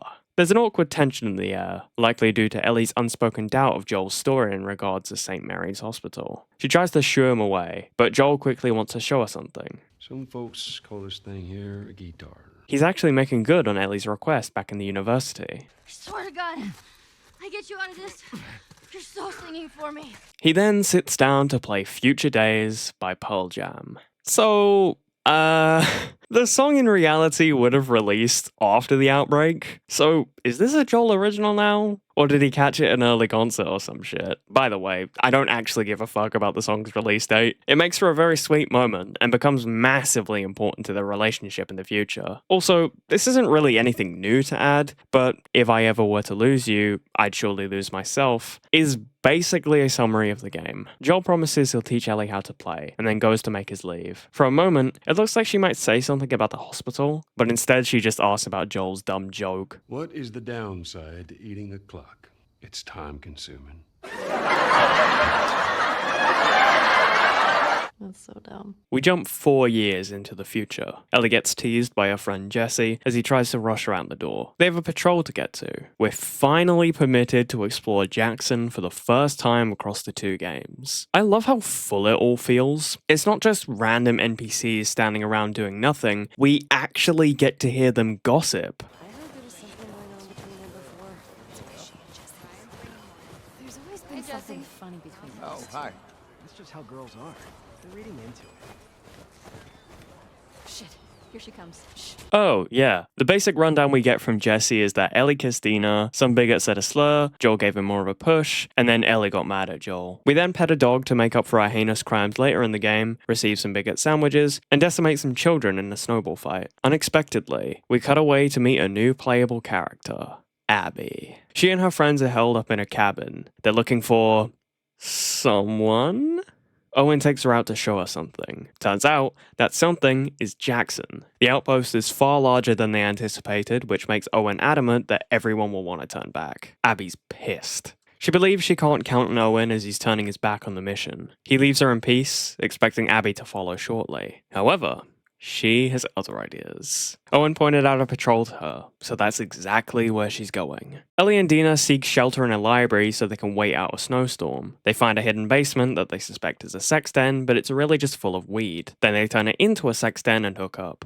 I actually really appreciate how quickly Ellie and Dina got together. There was pretty heavy flirtation between the pair, and the setup for this relationship doesn't get in the way of the story at all. In fact, it boosts it. They discuss their scars and Ellie reveals her immunity, which Dina interprets as a joke. They're then quickly interrupted by Jesse informing them that Joel and Tommy haven't shown up yet, prompting Ellie to panic and the trio to split up and search for them. Abby desperately flees from a horde of infected. A fence is slammed against her, forcing her to crawl to freedom. She's rescued by Joel and Tommy. They get to the horses, fleeing back to Abby's cabin to escape the horde. The brothers introduce themselves to the group, and there's a noticeable shift when Joel says his name. Y'all act like you heard of us or something. Because they have. They corner Joel and pin him against the wall. He makes a stand telling Abby to just get it over with. You stupid old man. You don't get to rush this. Ellie manages to track down Joel somehow? Not entirely sure how she managed to find him so fast, but I suppose there is the possibility that the Ellie and Abby portions aren't nearly as close in time as they appear to be. She makes her way into the cabin, hearing Joel's screams echo throughout. Descending into the basement, she sees him, bloodied, beaten, Abby towering over him. Ellie makes her move but is interrupted and pinned to the ground. She fights for all of 5 seconds before reality sinks in. All she can do is watch. Joel, get up. Joel, fucking get up. Please stop. Please don't do this. Joel, please get up. No! So, I suppose it's time we talk about the elephant in the room. Joel's death is just one of many controversies in Part 2. A lot of people have their share to complain and discuss when it comes to Joel's death. But before we talk about that, I want to talk about the foreshadowing. Earlier on patrol, Dina and Ellie encounter a bloodied, dead moose, symbolizing Joel. We see more of this later in the Wyoming Museum as we witness many wolves surrounding a moose. Yet another parallel to the game's story. I want to take a moment to attempt to analyze some of the general arguments as to why Joel's death is bad. The biggest and most boring one I always hear is, Joel's death happened too early. I think this critique is stupid. Joel's death is the inciting incident. Without it, we'd just be hanging around in Jackson all day with nothing actually going on. It'd be like going through Sarah's entire day before the outbreak happened in Part 1. Linking to this, a lot of people have said that we don't even get to know who Joel becomes over the time skip, and it would have been better if we got to spend more time with him. I'd argue this actually serves to immerse yourself in the game. We, the player, have been put in Ellie's shoes, as we too have been robbed of 4 years with him. It's designed that way to assist you in feeling her rage. The other one I see is, Joel wouldn't have given his name to Abby and her friends. Well, firstly, he's not the one who gives it up. Tommy does. I'm Tommy. That's Joel.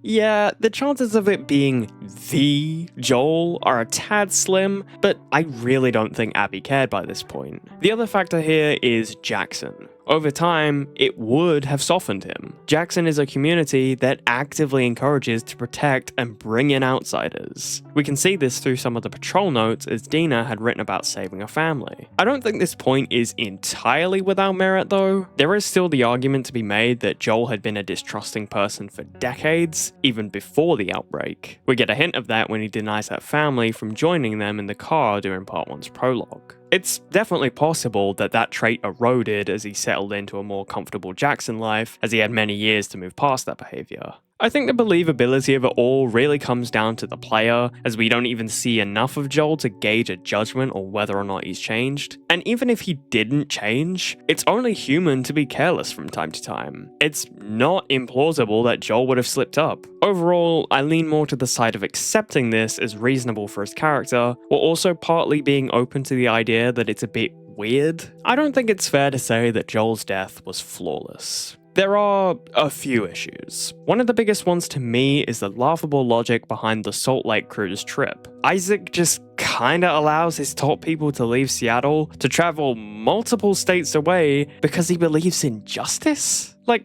come on. He's in the middle of a fucking war. Yes, Isaac has the manpower, but clearly Abby and Manny are 2 integral parts of the WLF forces. What if they died in Jackson? I'd only chalk this one up to a minor issue though. I think it's the type of point you could argue against, and still find a logical explanation to explain it away. Joel's death still works within the story. There's nothing actually bad about the scene itself. For a lot of people, it's mostly just down to the context. Tommy visits Ellie and delivers the harsh news that they can't pursue Abby as Jackson would be in a vulnerable state. Ellie doesn't accept this, seeing it as letting her off the hook, making it clear she'll get vengeance one way or another. Tommy tries to reason with her, saying the risks are too great and they might not even be in Seattle. Realizing there's no way to stop her, he asks for just one day to convince Maria. Within that time, he takes it upon himself to set out to Seattle, blocking Ellie's ability to leave. Ellie stops by Joel's house to pick up his revolver and watch. These two items are representative of his two sides. The revolver, the cruel, merciless side of Joel. The watch, the loving, family-oriented side. The watch passed from daughter to father to daughter again. She heads downstairs to see Maria, who reads a letter aloud from Tommy, declaring he's gone to exact vengeance and demands Ellie be stopped from leaving. It's undeniable how selfless this is from Tommy. Yeah, I don't doubt that he wanted vengeance too, but the main reason he did this in the first place was to stop Ellie from losing herself to the journey. He knows what it does to people. He experienced it when working with the Fireflies. Unfortunately though, his plan fails as it becomes reasoning for Maria to send them to Seattle. Arriving on the outskirts of Seattle, Dina ponders who Abby might have been to Joel. However, Ellie quickly dismisses this line of thought as the list of people wanting to fuck over Joel is way too long to waste their time with. They head into the city and discover a WLF outpost. Honestly, for people actively in a war, they're pretty brazen to be advertising a base for anyone who can see. Exploring the outpost, they discover bodies riddled with bullets, eventually stumbling across a member of Abby's group, Nick. He's been tortured and beaten to death, presumably by Tommy. Written in blood, they find a gate code which looks like it says Joel with a fuck J. They press on in search of... The girls are ambushed by WLF with Dina managing to slip away. They murder Shimmer and take Ellie in. When she awakens, she comes face to face with Jordan, another member of Abby's group. He tries to extract information and is rudely interrupted by his superior, who is then rudely interrupted by Dina. Jordan then rudely shoots out the glass from under her and uses the opportunity to rudely start choking Dina in front of Ellie. Talk about overkill. Luckily, a shard of glass is just within reach for Ellie to free herself. The fact that you can see the little droplets of blood coming from her hands as she slices away at the rope is brilliant. The details in this game are fucking phenomenal. She then stabs Jordan, taking out her first member of Abby's crew. They fight their way out the school, but still find themselves deep in wolf-infested territory. After the chaos dies down, they're able to stop and inspect a note Jordan had on him. The note is written by Leah, another member of Abby's crew, pointing them towards a TV station as the next destination. Arriving at the TV station, there's already a notable shift in atmosphere. I'm not even sure how to describe it. There's just something about the way this building is presented to us. Maybe it's just the angle or something. It just feels so unnatural. Climbing up, they discover bodies riddled with arrows. They initially suspect it's the work of Tommy, but are quickly proven wrong. This is definitely not Tommy. Another lead dries up as they find out Leah suffered the same fate. Incoming radio chatter indicates that more WLF are on their way, meaning they have to haul ass and get the fuck out of there. They're forced into the tunnels in an attempt to avoid the soldiers. They're able to find some light with the hopes of a way out. That hope is immediately snuffed out as they plunge deeper into the depths of the tunnels, resulting in Ellie's mask being destroyed. Dina panics, immediately wanting to share masks. Ellie quickly puts a stop to it. She rips off her mask and outs herself as immune. They don't even have a moment to chat as a horde of infected come for them. They barely make their escape, and Dina collapses, forcing them to seek shelter in a nearby theater. The two finally sit down for a long-awaited talk. Ellie tries to figure out why Dina's been struggling so much, but she deflects the question by asking what the hell is up with Ellie. Also, yeah, what the hell is up with Ellie? I get her mask broke and all, but voluntarily breathing spores is fucking crazy. That cannot be comfortable, immunity or not. She retells the story of her immunity and Dina finally believes it. She sits in silence for a moment and then finally confesses what she's been holding on to. I think I'm pregnant. I love that Dina's pregnancy doesn't come completely out of nowhere for the sake of the story. There's actually quite a decent amount of foreshadowing to build up to this. Some of the more subtle things are the journal entries talking about Dina's sickness along the way to Seattle, as well as sometimes being able to spot Dina holding her stomach while roaming around. There's also the much more obvious pregnancy foreshadowing when you encounter Tommy's horse. It's a nice curveball for the game to throw at you, as it actually leads some people to believe that she's infected rather than pregnant. Naturally, Ellie is shocked by this information. She tries to figure out why she'd even come along in the first place, given she was late quite a while before they even reached Seattle. Although, Dina wasn't 100% sure and didn't want to end up being a burden. Well, you're a burden now, aren't you? Oh, Ellie. I love this scene so fucking much. The back and forth is great, the pregnancy reveal is even better, and the burden line? Oh man. It's the first hint we get towards Ellie's growing obsession, and it's interesting how quickly it begins to warp her personality the closer she is to Abby. She walks away after all that, leaving Dina to feel like utter shit. The theatre actually turns out to be a pretty good base. It's got power and a guitar. Ellie unwinds with some future days, thinking of Joel and taking us back to Ellie's 16th birthday. We're reunited with Joel again. He's taking her out for a surprise birthday gift. We learn that he did indeed teach Ellie how to swim. No more stupid fucking pallets. It's sweet that Joel kept his deal back in part 1. Hey, that's what we can do once we're done. You can teach me how to swim. You got it. They stumble across a T-Rex statue, finally revealing Ellie's birthday gift. A museum trip. The museum segment is utterly filled with whimsy. You can climb a dinosaur, you can jump off a dinosaur, you can climb and jump off a dinosaur again. It's the epitome of everything that was part 1, and appeals to everyone who loves Joel and Ellie. We get to witness her drive Joel crazy with her antics. Oh, hello, sorry, the dinosaurs are busy right now. Oh, wait, one of the dinosaurs is here. Joel, it's for you. Very funny. That is a hat on a dinosaur. It's called a hatasaur. Hey, Joel, Ellie. don't you dare take it off. The fact that even Joel can get a hat too, and join in with the whole game, is so fun. The two then make their way into the space segment of the museum, and Ellie finally receives her gift. Joel used some kind of magic powers and acquired a tape of the Apollo 11 launch. I won't lie, I do often close my eyes whenever I watch this cutscene. I probably look like a fucking idiot, but I don't care. They make their way to another building. Ellie's forced to explore it alone. This place has no whimsy. Everything whimsical has left.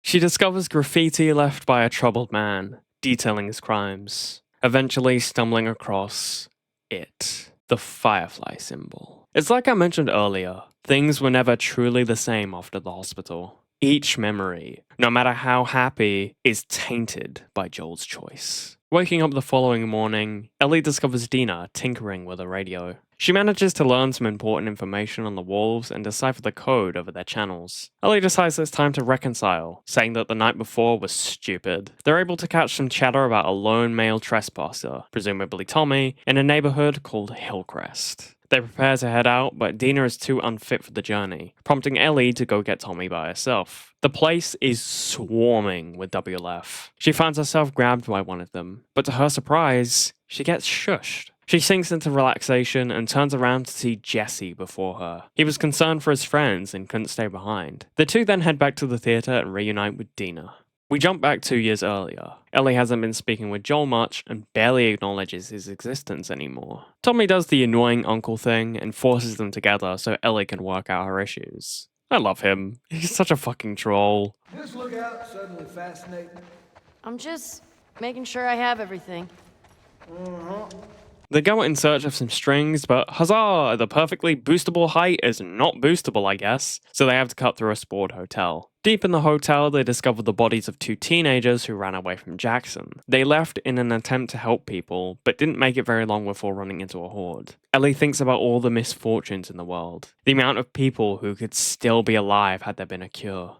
She finally decides to push Joel about the Firefly Hospital, attempting to poke holes in his story. I think deep down, even Ellie could feel that whatever it was, whatever truth Joel was hiding, was terrible. She obviously clocked his bullshit from day one, considering part 1's ending, yet she held onto it. Ultimately though, it makes sense. If he's willing to lie about whatever it is, he'll keep trying to lie, no matter what. Joel is tired of the questions and shuts them down, stating there was never a chance of the cure and that the dead Jackson kids should be the priority right now. Cutting back to the present, Dina patches up some of Ellie's wounds and they talk for a bit. She's decided that she won't be telling Jesse about the pregnancy right now. It's just not the time for it. It's also just not the time for this conversation anymore, as Ellie diverts her attention back to the wolf chatter. Dina informs her that Nora, another member of Abby's crew, is at a hospital. Ellie's obsession continues to grow. She doesn't even want to waste a second and is willing to jump back into another life or death situation just moments after one. Her desperation outweighs anything else. She has to get Nora, no matter the cost.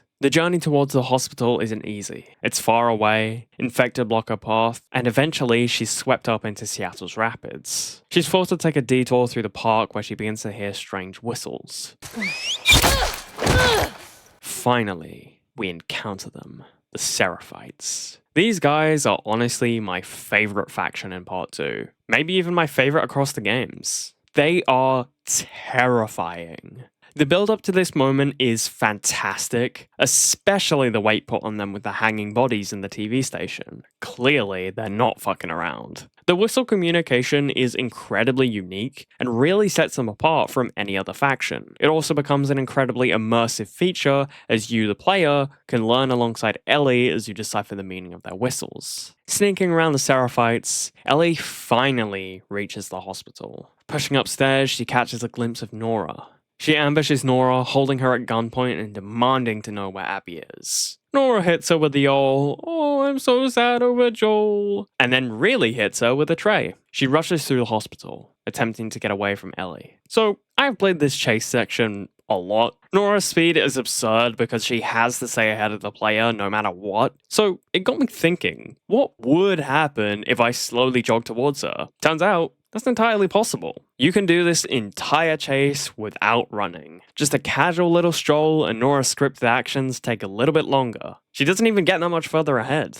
The balcony guys almost never hit you. It's not impossible, mind you, but I've had many times where I've just been able to walk past. It's crazy. I do honestly really like this moment for Nora. It sets her apart from other characters because she actually runs from danger. It happens so annoyingly often when a character will just try to struggle when they're being held at gunpoint and ends up getting themselves killed. That exact thing happens to Owen later. She uses her strengths in this situation. She agitates Ellie to find her opening, and then uses the power of the WLF forces instead of relying on just herself. From what it seems, Nora might just be a medic, meaning she's probably not as good in combat as someone like Ellie or Abby would be. She knows that too. Intelligence becomes her weapon in this situation. Realistically, this is all just to get the player down into the sprawled basement, but it also makes sense to me for Nora to run. Ellie corners her in the basement. Nora's infection is already taking over. She's weak, but Ellie isn't done with her yet. Nora uses what strength she has left to fight back with a pipe, a desperate attempt that fails. Nora's shocked to see Ellie breathing spores, but we quickly learn that this isn't exactly an unfamiliar concept to her. She knows Ellie. Abby's crew were fireflies, finally giving an explanation to why Joel died. Nora tries to reason with her, but Ellie just shrugs it off, asking her once more to tell her where Abby is. Nora refuses. What's the point? Because I can make it quick. Or I can make it so much worse. Holy fuck, Ellie. Then she makes good on that promise. She channels her rage, preparing to unleash it on Nora. Really though, she's just a cheap imitation of Joel. We can see the doubt flicker in her face as she attempts to keep up this facade. She knows what she's doing is fucked up, but it's something she feels she has to do. The game puts this choice in our hands, the choice to torture someone. There is a lot of weight here. It's meant to be a hard-hitting moment. What? It's meant to be a hard-hitting moment, but it doesn't really work. The game has persistently been encouraging the player to kill without mercy, without feeling. It's thrown countless enemies in our path by this point. I did a little test and figured out that from leaving the theater all the way to Nora, Ellie can kill a maximum of 50 humans.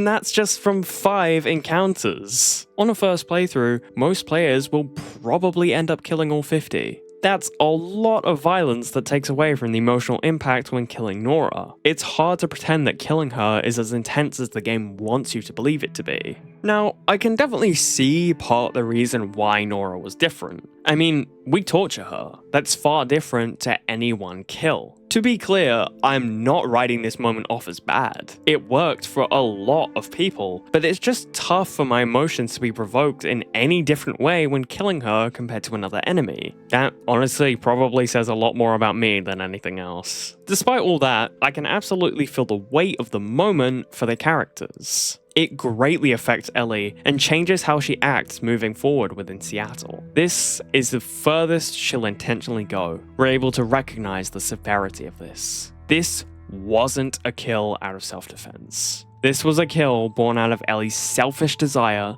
to kill Abby. And that works. It really works. It's an oh shit moment that makes the player pause. We can see that she's beginning to lose herself, and it makes us wonder if the journey is really worth it anymore. Before we move on, there's just one last thing I'd like to address, or more accurately, debunk.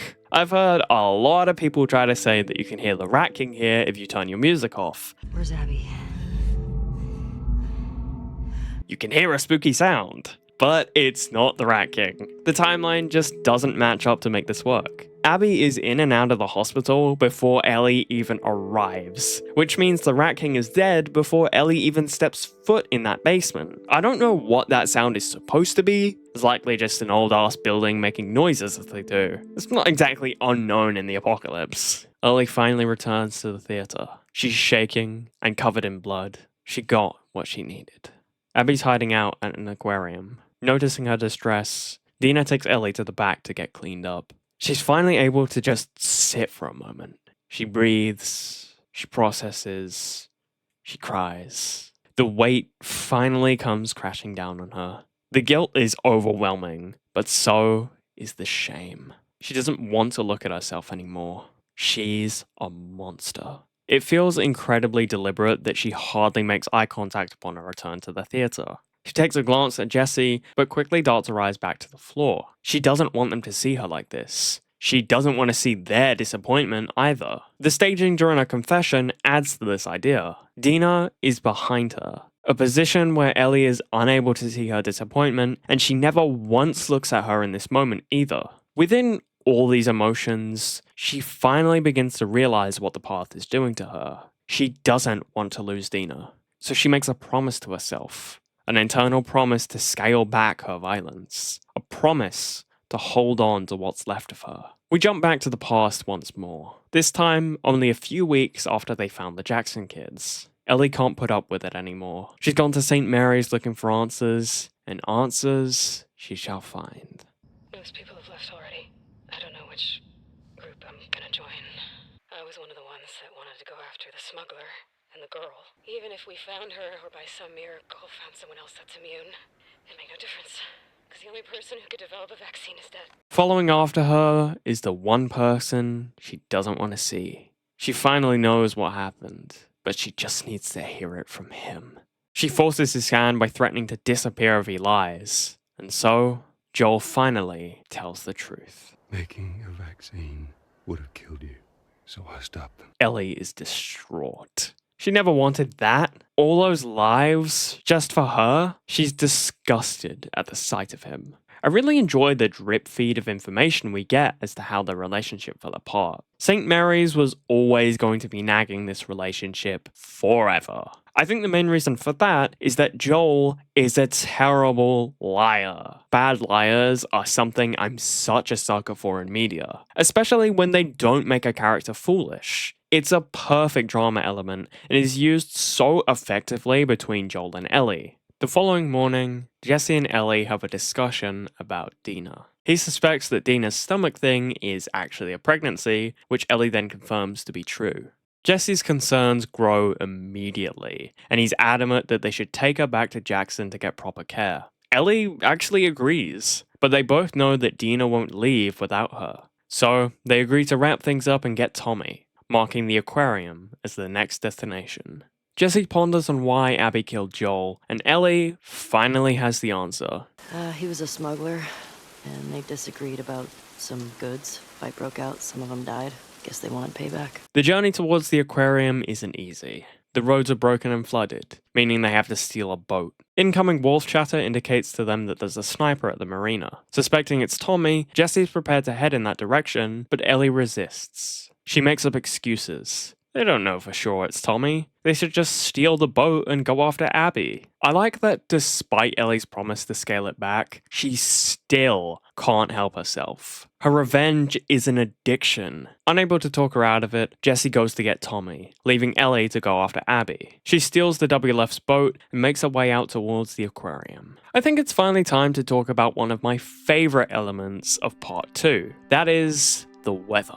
The weather is the unspoken character of Ellie's story, and is brilliantly used to impact the narrative. It represents the story darkening, the growth of Ellie's obsession, and finally, proximity to Abby. It doesn't always slide into each 3 of these at the same time. It's still weather, it's gonna shift as weather does. Now that I've outlined that, I'd like to talk about a few instances where those meanings come into effect. The first shift in weather is really subtle. It comes after discovering Nick in the Saravina. This is the clearest cut case of the story beginning to darken. The sun is engulfed by the clouds, and the rain ever so slightly spits down. Nick's death is the first horrific thing we witness in Seattle, but because he's such a minor member of Abby's crew, the weather change is negligible. The biggest weather event that probably comes to mind in part 2, excluding the Jackson blizzard, is the Seattle storm. The storm in day 3 takes on the other 2 meanings that I mentioned. Well, actually it takes on all 3, but let's just focus on the others for right now. Ellie's obsession is at its height on day 3. She knows where Abby is. She's so close to achieving her vengeance. The weather matches the intensity of this obsession. Dark clouds, heavy rain, aggressive tide, all mirroring Ellie. The storm is easily at its worst when entering the aquarium. From Ellie's point of view, this is the closest she's ever been to Abby, tying into the final meaning I presented. These same points can be applied to other parts of the story too, but these are the 2 moments that felt worth mentioning. Entering the aquarium, Ellie is quickly attacked by a dog, which she emotionlessly obliterates. The devs are so devious for putting dog enemies in the game, by the way. Seems that it's like the one line a lot of people hate having to cross in video games. I think it adds to the player experience. It becomes a layer of guilt to detract from wanting to pursue Ellie's journey. Exploring the aquarium, she discovers 2 members of Abby's crew arguing over something. Ellie surprises them and attempts to channel Joel once more by trying to use the pair against each other. The thing I love about part 2 is Ellie's shitty imitation of Joel. She is capable of doing awful things, but it's a taxing burden and one she struggles with. Her interrogation of Mel and Owen is sloppy. She doesn't restrain them, she doesn't control them. She allows them to get closer, allowing Owen room to attack her, forcing Ellie's hand to kill them both. Desperately trying to figure out where Abby is, she interrogates Owen. He's barely clinging on, his whispers just breaking through. It happened again. Ellie went too far. She broke her promise. She can't handle having killed an innocent child and begins to break down in a panic attack. Everything fades into the background as the piercing noise overwhelms us. Tommy approaches from behind, startling her. Jesse found him and the 3 leave the aquarium together, having learned nothing about Abby. Back at the theater, they realize it's time to go home. Ellie isn't completely okay with leaving yet, but ultimately decides that this is what has to happen. Tommy steps out, leaving Jesse and Ellie to have a conversation. She thanks Jesse for coming back for her, and then calls him a sap? Wait. No, Ellie, wait! If I had a penny for every time Ellie called someone a sap, and then they die the same day, I'd have 2 pennies, which is weird. It is slightly amusing that this is the second time someone has died after being called a sap, the first being Riley in Left Behind. Riley, you're such a sap. Anyway, in the midst of their heart-to-heart, a sudden thump draws them out into the lobby. Jesse is immediately executed, and Ellie dives for cover. She's here. Abby. She demands for Ellie to get up or she'll kill Tommy too. She quickly stands, throwing her gun and trying to reason with Abby, claiming she knows why Joel died. But you killed my friends. We let you both live, and you wasted it. Dad? Dad?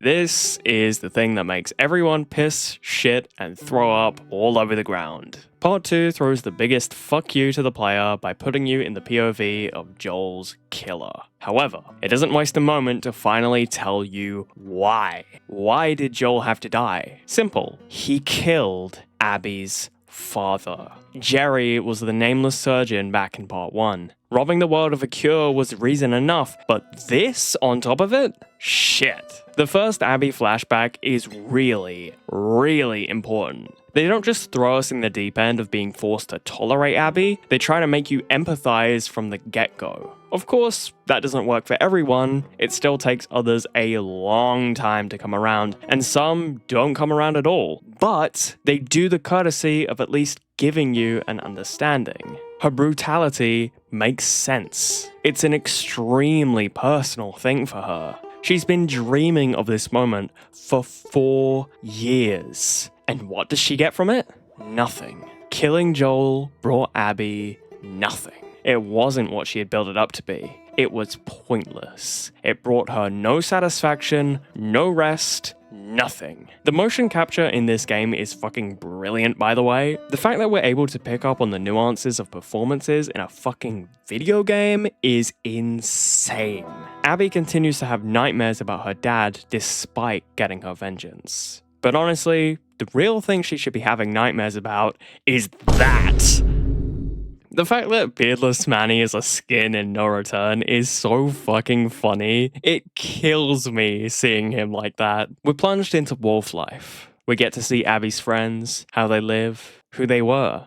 The stadium is so full of life, and something that I can really give props to when it comes to part 2. Part 1 failed to make the quarantine zone feel full. Probably because we barely saw any of it. Jackson and the stadium do a far better job just from these small areas. There are so many details around here that just add to the world as a whole. The absolute size of the stadium also makes all the slaughtered wolves in Ellie's portion believable. A place this size? Of course they'd have the numbers to spare. Abby heads down to the FOB, which stands for like the forward base or something. I will say, the wolves are terrible at branding. Their fucking mantra is so awful. May your survival be long. May my death be swift. The Seraphites absolutely crush them in terms of branding. Nora shows her a body, but not just any body. Danny.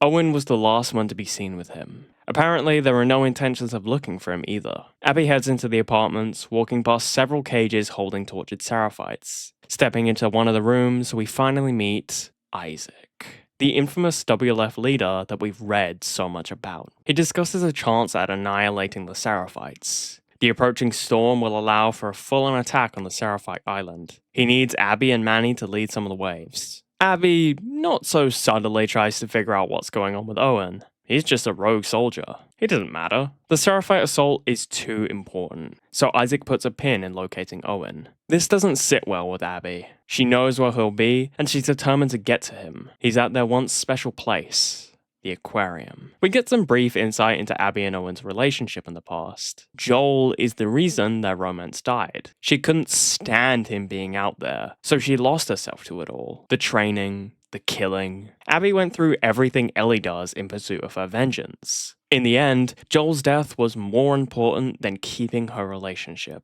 On her way to the aquarium, Abby is ambushed by Seraphites and dragged out into the forest to be gutted. However, they're quickly interrupted by another Seraphite, Yara. The other Seraphites bash her arms with a hammer after she refuses to give up information. Arrows flying from the forest manage to save her other arm, and together, Abby, Yara, and the forest bowman take out the rest. She feels the Seraphite slipping out from underneath her, leading her to begin flailing about, choking on the noose. Emerging from the forest is Yara's brother, Lev. Yara demands Lev cut Abby down, and the three then escape from the woods. Abby does some medical shit to Yara's arm and then leaves to focus on Owen. When she reaches the aquarium, she thinks Owen's gonna give a shit about this glass? She heads deeper into the aquarium and finds a boat. Owen's on the boat. Oh god. Oh god. No, please, please don't let this happen, please! Getting back to it. Abby finds Owen on the boat. He begins to tell a story of an old Seraphite that he spared. The Seraphite was ready for death, which made Owen pause for a moment. He didn't do it. Danny got all pissy about it and wrestled with him, resulting in Danny getting shot. Owen ran, and he's prepared to keep running, all the way to Santa Barbara. Rumors have been floating around about a Firefly regroup. Owen's tired of all the fighting, and is prepared to just get the fuck out of Seattle. Santa Barbara just becomes meaning to the journey. Abby tries to dismiss his plan, things get a little heated, and then they fuck? Okay then. The boat scene gets a lot of shit. Understandably so. It's massively overshadowed by the sex, which takes far too long to cut to black. But the scene itself is great. I really enjoy Owen's monologue. It's incredibly captivating and interesting to see what the war has done to people. The cheating aspect of this scene sucks though. Fuck Owen. Poor Mel, man. He was probably just gonna leave without her had she not shown up to the aquarium because, like, what? It didn't seem like he was really waiting for anyone. He was just gonna go when the boat was ready. This scene does definitely add to the conflicting nature of Abby's character because, yeah, she did a shitty thing here too. Owen still definitely ought to take the brunt of the blame, but yeah, this was fucked for both parties. The guilt from sleeping with Owen manifests in another nightmare. This time, she sees Lev and Yara. She heads back to check on them and gives Yara a chance. She's in a terrible condition, but fortunately, Mel has rocked up to the aquarium. What joyous timing! She tries to help Yara out, but there's a little snag. They need to amputate her arm, and they're in an aquarium. Abby proposes heading to the hospital to get what's needed, but Yara doesn't have that kind of time. What if I can get you there in 2 hours?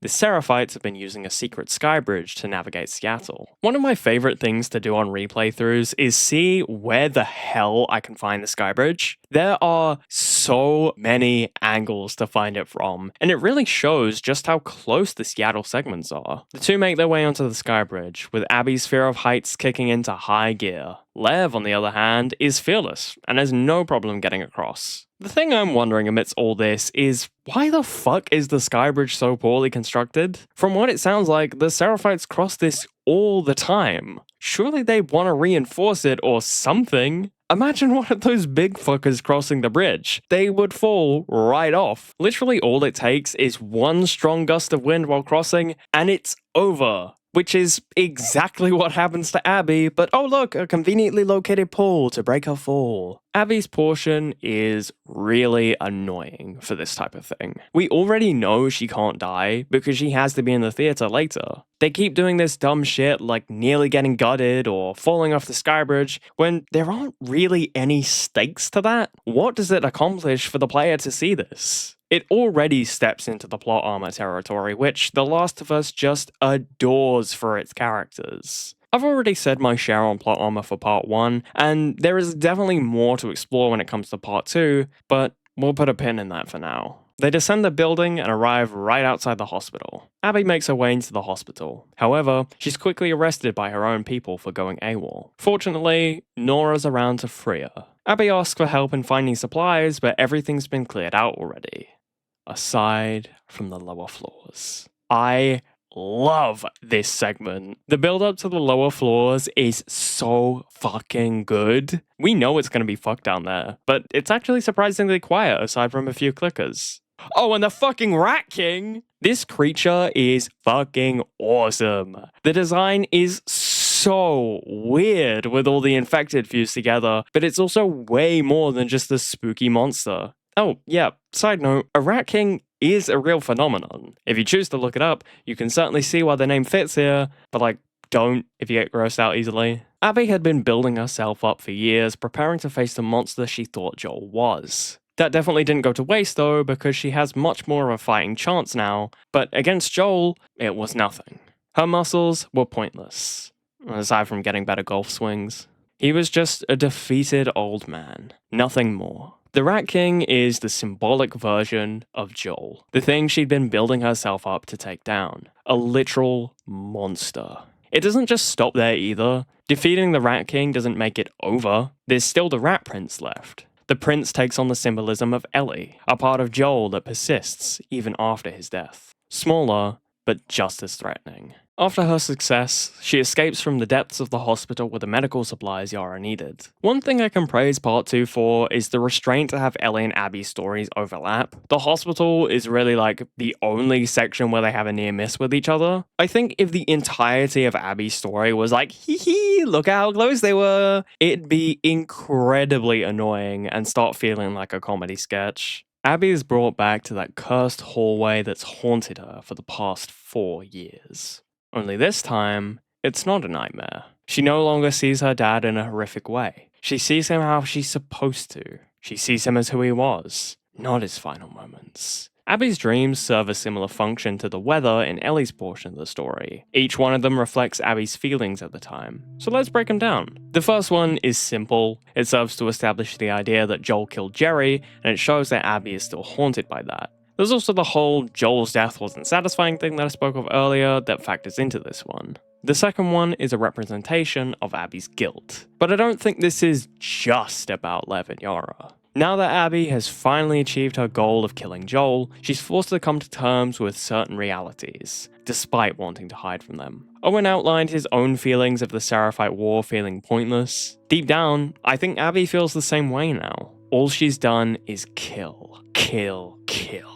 And for what? To build herself up to take down a weak, old man? All of the lives she's ended weigh down on her. Especially those of the Seraphites, which is why she went back for the kids. She had to try and make up for all of that somehow, even in the small way. I don't think the Lev and Yara nightmare was all about Abby's guilt for the Seraphites though. There's also the guilt of sleeping with Owen. She knew it was wrong. Mel was her friend. She feels like a shitty person, and so she needs to try to lighten the load. Finally, there's the Day 3 dream. The dream might feature Jerry, but it's not really about him in my opinion. I talked about the overwhelming guilt, and I'm not going to pretend that it's all gone, but this is a big step for Abby. She spent the last 4 years being selfish, allowing herself to be consumed by her desire to kill Joel. This is the first time, in a long time, that Abby did something for someone else. Seeing Jerry in this light feels like Abby finding forgiveness in herself. Saving Lev and Yara doesn't make up for all of the bad, but it's a chance for a new beginning. Abby wakes up and runs into Mel, engaging in a nice awkward chat like they usually do. Owen invited Lev, Yara, and Mel to come to Santa Barbara. With everyone going to Santa Barbara together, they can be one big happy family. But not if you come. What? I want to quickly interject here and discuss a fun little theory that the fans have come up with in regard to Mel. Mel was intending to desert the WLF with or without Owen. In one of Ellie's segments, you can get ambushed by a group of WLF deserters. After killing them and checking the room they came from, you can find this note. Hey Melissa, I'm leaving this here in case you decide to join us after all. We're moving on from the safe house at first light. I've stalled the others for as long as I could, but Isaac has to be looking for us by now. The fate of the last group of deserters is still fresh in our minds. The plan is still to head south and see if those rumors are true. Maybe it's all bullshit, but I'll take hopeful bullshit over Isaac's fanaticism any day of the week. Remember who we were. The WLF took us in, but they're not our people. I really wish you had left the stadium with us. Hope you still do. Jiso. With the added context of Abby's half of the story, this makes a lot more sense. From what we can gather, this group was a bunch of former Fireflies who intended to head south to Santa Barbara. Mel was heavily pregnant, yet she was adamant to be cleared for active duty. She slipped away from the fob at some point, which makes me think that her plan was to meet up with the others before Owen went AWOL. I suppose there's still the question though of, if she was planning on deserting, why not leave years ago? Well, I think the answer to that is simple. Mel wanted vengeance too. It's not as bad as Abby's burning desire to kill Joel, but at the end of the day, Jerry was still her mentor, so she suffered from his loss too. In the LA hospital flashback, Mel is the one on the tape. She wanted to go after Joel. With him out of the way, she was finally ready to leave. I feel so bad for Mel and Abby. Owen fucked them both. Not in the literal sense. Presumably, he only got with Mel to have sex. Getting her pregnant was an accident. We can see, and I think Mel can see too, that Owen still had eyes for Abby, despite them breaking up. He just strung Mel along until he got his chance with Abby again. Mel's resentment just grew over time. She wanted to make it work with Owen, desperately. She really cared for him, but he didn't. And please, no one in the comments try to vouch for Owen. He was gonna leave her behind and he cheated on her. That's not caring. Anyways, through Owen's all-around piece of shitness, he got Mel's anger displaced. He soured the relationship between Mel and Abby. Presumably, all of Abby's relationships took a hit in favor of her revenge, but I don't think it was so actively hostile between the two. We don't really see anything of what their dynamic was before, but there's a note in the game's files that indicates they were friends at some point. Abby, I wanted to say thanks again. Your dad has been an amazing mentor as I transition to the more complicated procedures. I can't tell you how much I appreciate you vouching for me. I think we should get some booze and get wasted ASAP. XO, Mel. Yara approaches Abby in need of her help. She got into a big fight with Lev over the idea of leaving their mother behind to run off to Santa Barbara. The two go looking for him and run into Alice. I really adore these moments that both Lev and Yara get to have with Alice. They both get to face their fears, and it finds a way to maintain the childlike innocence of Part 1 that we saw in Ellie. They're not as innocent as Ellie was at the start of Part 1. They all had their traumas, no doubt, but Yara and Lev have been severely hardened by war already, a part of their innocence corrupted. The kids serve as a lovely change of pace from Ellie's story.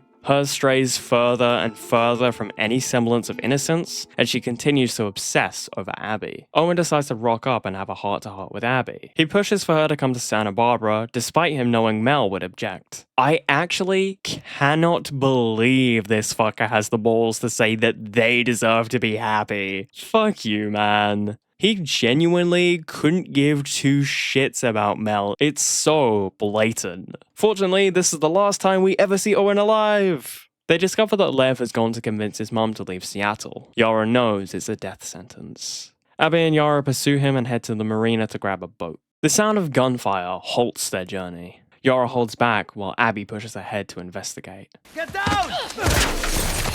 We finally reunite with Manny. He's pinned down by none other than Tommy. He's probably drooling because Abby's in his sights. The two push up to try and take him down, but oh no, Manny's head gets blasted apart.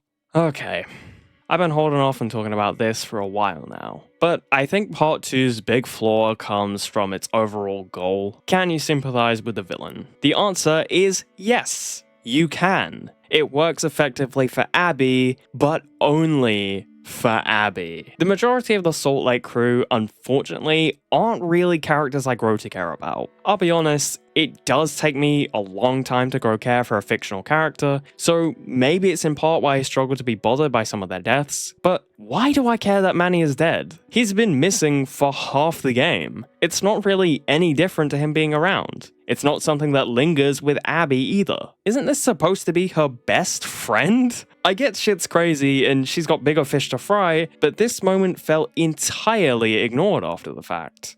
I'm not going to sit here and write off all the characters. I spoke about being able to sympathize with Mel, and I still stand by that, but I also spoke about my struggles to sympathize with Nora. I don't think Abby's side put in the work to make me feel anything different towards her death. She existed to point Abby's story in whatever direction was needed. Can I say I feel nothing about her death? No. Nora's death was still fucked up, but they didn't do anything for me to actually feel upset about it. Why should I care that Nick, Jordan, and Leah all died? Who even was Nick? He never speaks. Don't get me wrong though, I can understand it's difficult to spend all this time with characters who are, let's face it, irrelevant to the plot. This all culminates and contributes to another big issue, the meaninglessness of death. Now hold on there, don't go too crazy. Yes, death has meaning in this game for some characters, and I mean only some. A lot of the character deaths don't really provoke my emotions in any way or have any narrative weight. Jesse's death is almost entirely overlooked and overshadowed by either switching to Abby or the confrontation with Ellie. He does get spoken about a couple of times after his death, once via Ellie's journal and a direct mention from Dina as well. However, I don't feel any particular way about him. He was nice. He was flawless. He existed to pretend that deaths were important.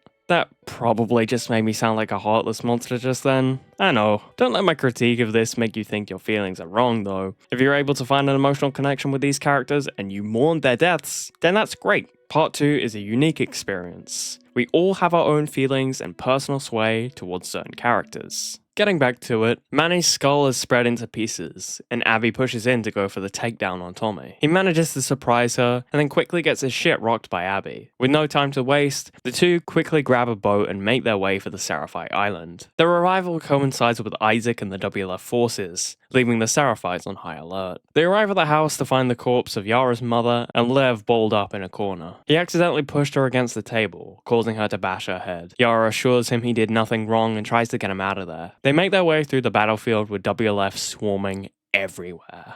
Suddenly, Yara is ambushed and shot in the gut. WLF close in as Lev clings to his sister's corpse. Abby desperately grabs him and shields him from the soldiers. Isaac emerges from the woods. He demands Abby step aside so he can kill Lev, but she refuses. He prepares to shoot Abby if she doesn't move out of the way. No! What the fuck?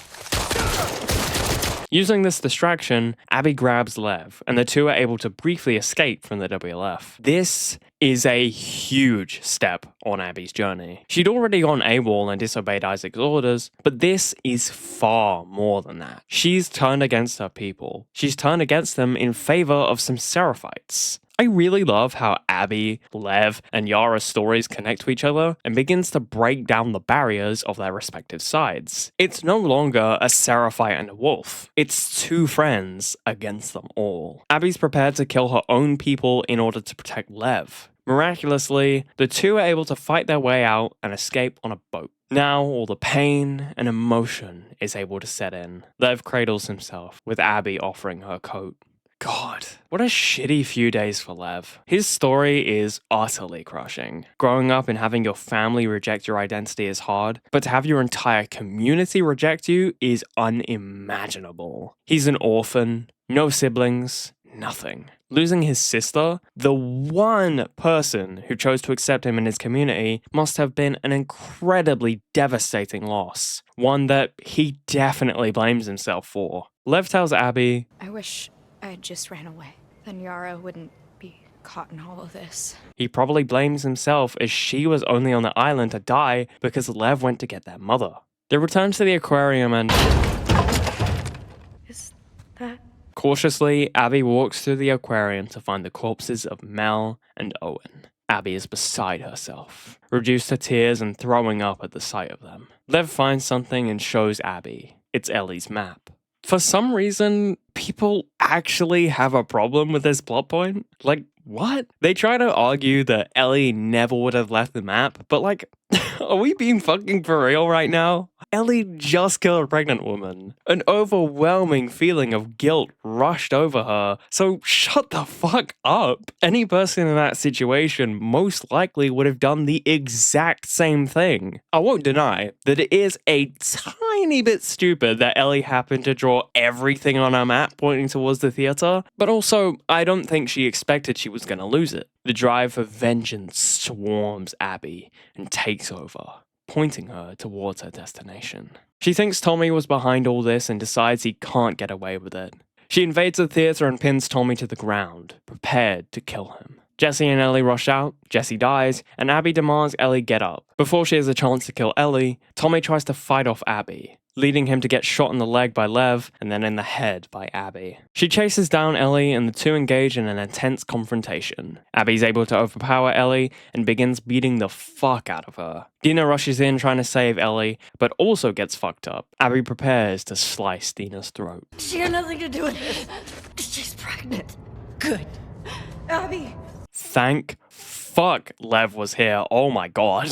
Abby spares her life as well as Ellie's, telling them to never show their faces again. And that was the end of Abby's side. Considering everyone has all their colourful opinions to share about her, I guess people probably want to know my take. I love Abby. I think she's a fantastic character. In terms of the character hierarchy, she's probably a top 2, surpassing Joel for sure. That's not to say that Joel was a bad character or anything, but he just doesn't appeal to me as much as Abby does. Also, it's undeniable how similar Abby and Joel really are. I mean, hello? Hardened survivor lets down their walls with a teenager who they have to protect, learning lessons about themselves along the way, and making peace with their past. Yeah, you're right. Silly me. They're not similar at all. She has her flaws, but the same can be said for almost every character. I really like what her character asks of the player. They don't pull punches. They don't make Abby this morally outstanding character. They just ask you to understand what she's been through. Abby's story is all about moving forward,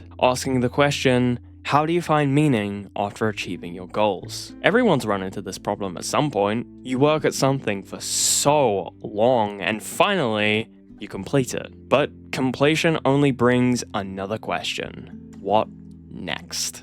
And with that question comes emptiness. You lose purpose. That exact thing happened to Abby. Her purpose is gone. She can't use Joel to justify anything anymore. So how can she continue to go on with this crushing weight? The use of Lev worked brilliantly for Abby's story. It shows us that she's not a monster. She's willing to throw her people aside because she found something to fight for. When I think about Abby and the hatred towards her, it reminds me of the reception towards Skylar White in Breaking Bad. She goes against the protagonist, so people hate her. They hate her to the point where if you defend her online or anything, you'll get called a cuck, a simp, a loser, whatever. It's so amusing the lengths in which people will go to attempt to justify why they think calling these women all these heinous things is okay. Hating the character is one thing, but hating the actor? Come fuck it on, man. There's a certain subsection of fiends online who just can't seem to separate an actor from a character and somehow convince themselves that sending people death threats is okay.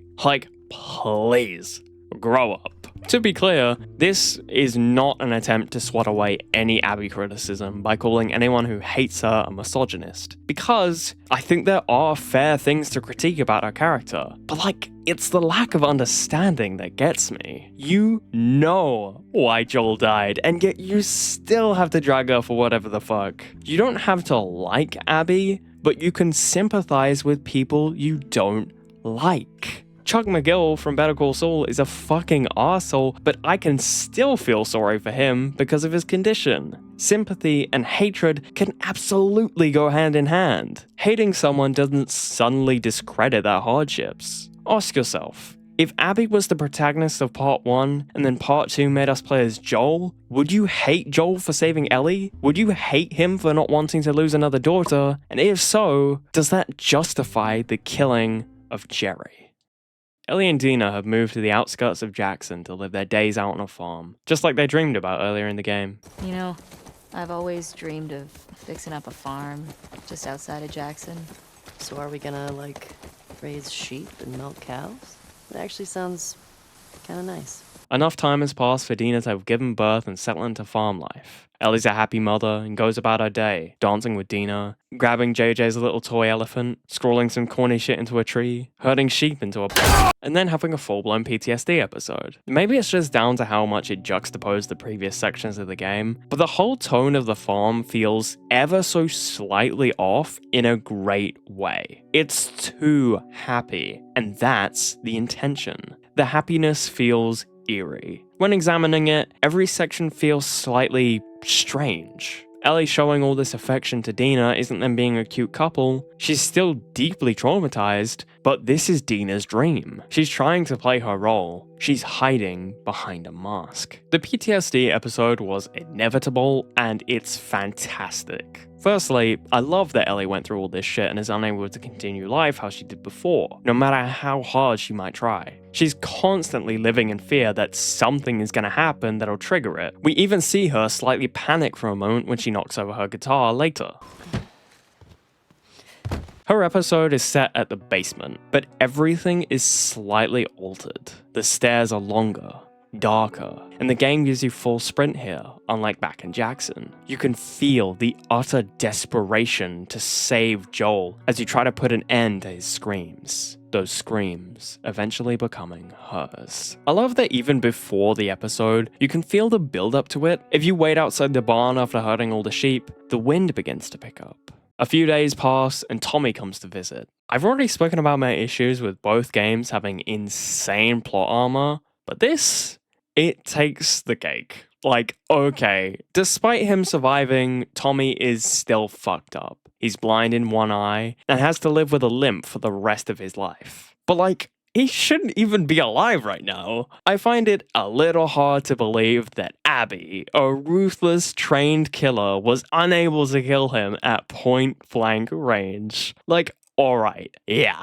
She had to act fast as Ellie would have gotten away, but I still don't think she would have missed a direct headshot on him, especially since she just got a headshot on Jesse in motion, much further away. And even so, the trip back to Jackson would have taken at least a few days, most likely weeks due to the degraded state of the land, so he really should have died along the way. Ellie was wounded, Dina was wounded, Tommy was fucked. I really don't see any reality where survival was likely. It definitely felt like he was kept alive solely for this scene. Tommy takes a seat and begins talking. He's finally found her. Abby is in Santa Barbara. Dina quickly interjects, attempting to shut down the conversation and subtly urging Ellie to give it up. She complies, causing Tommy to lash out. He's not fit to go by himself. He guilt trips her for choosing the comfortable farm life. This scene has people on the ropes. Some people despise Tommy from here on out. Is he out of line? Absolutely. I don't think anyone can question that.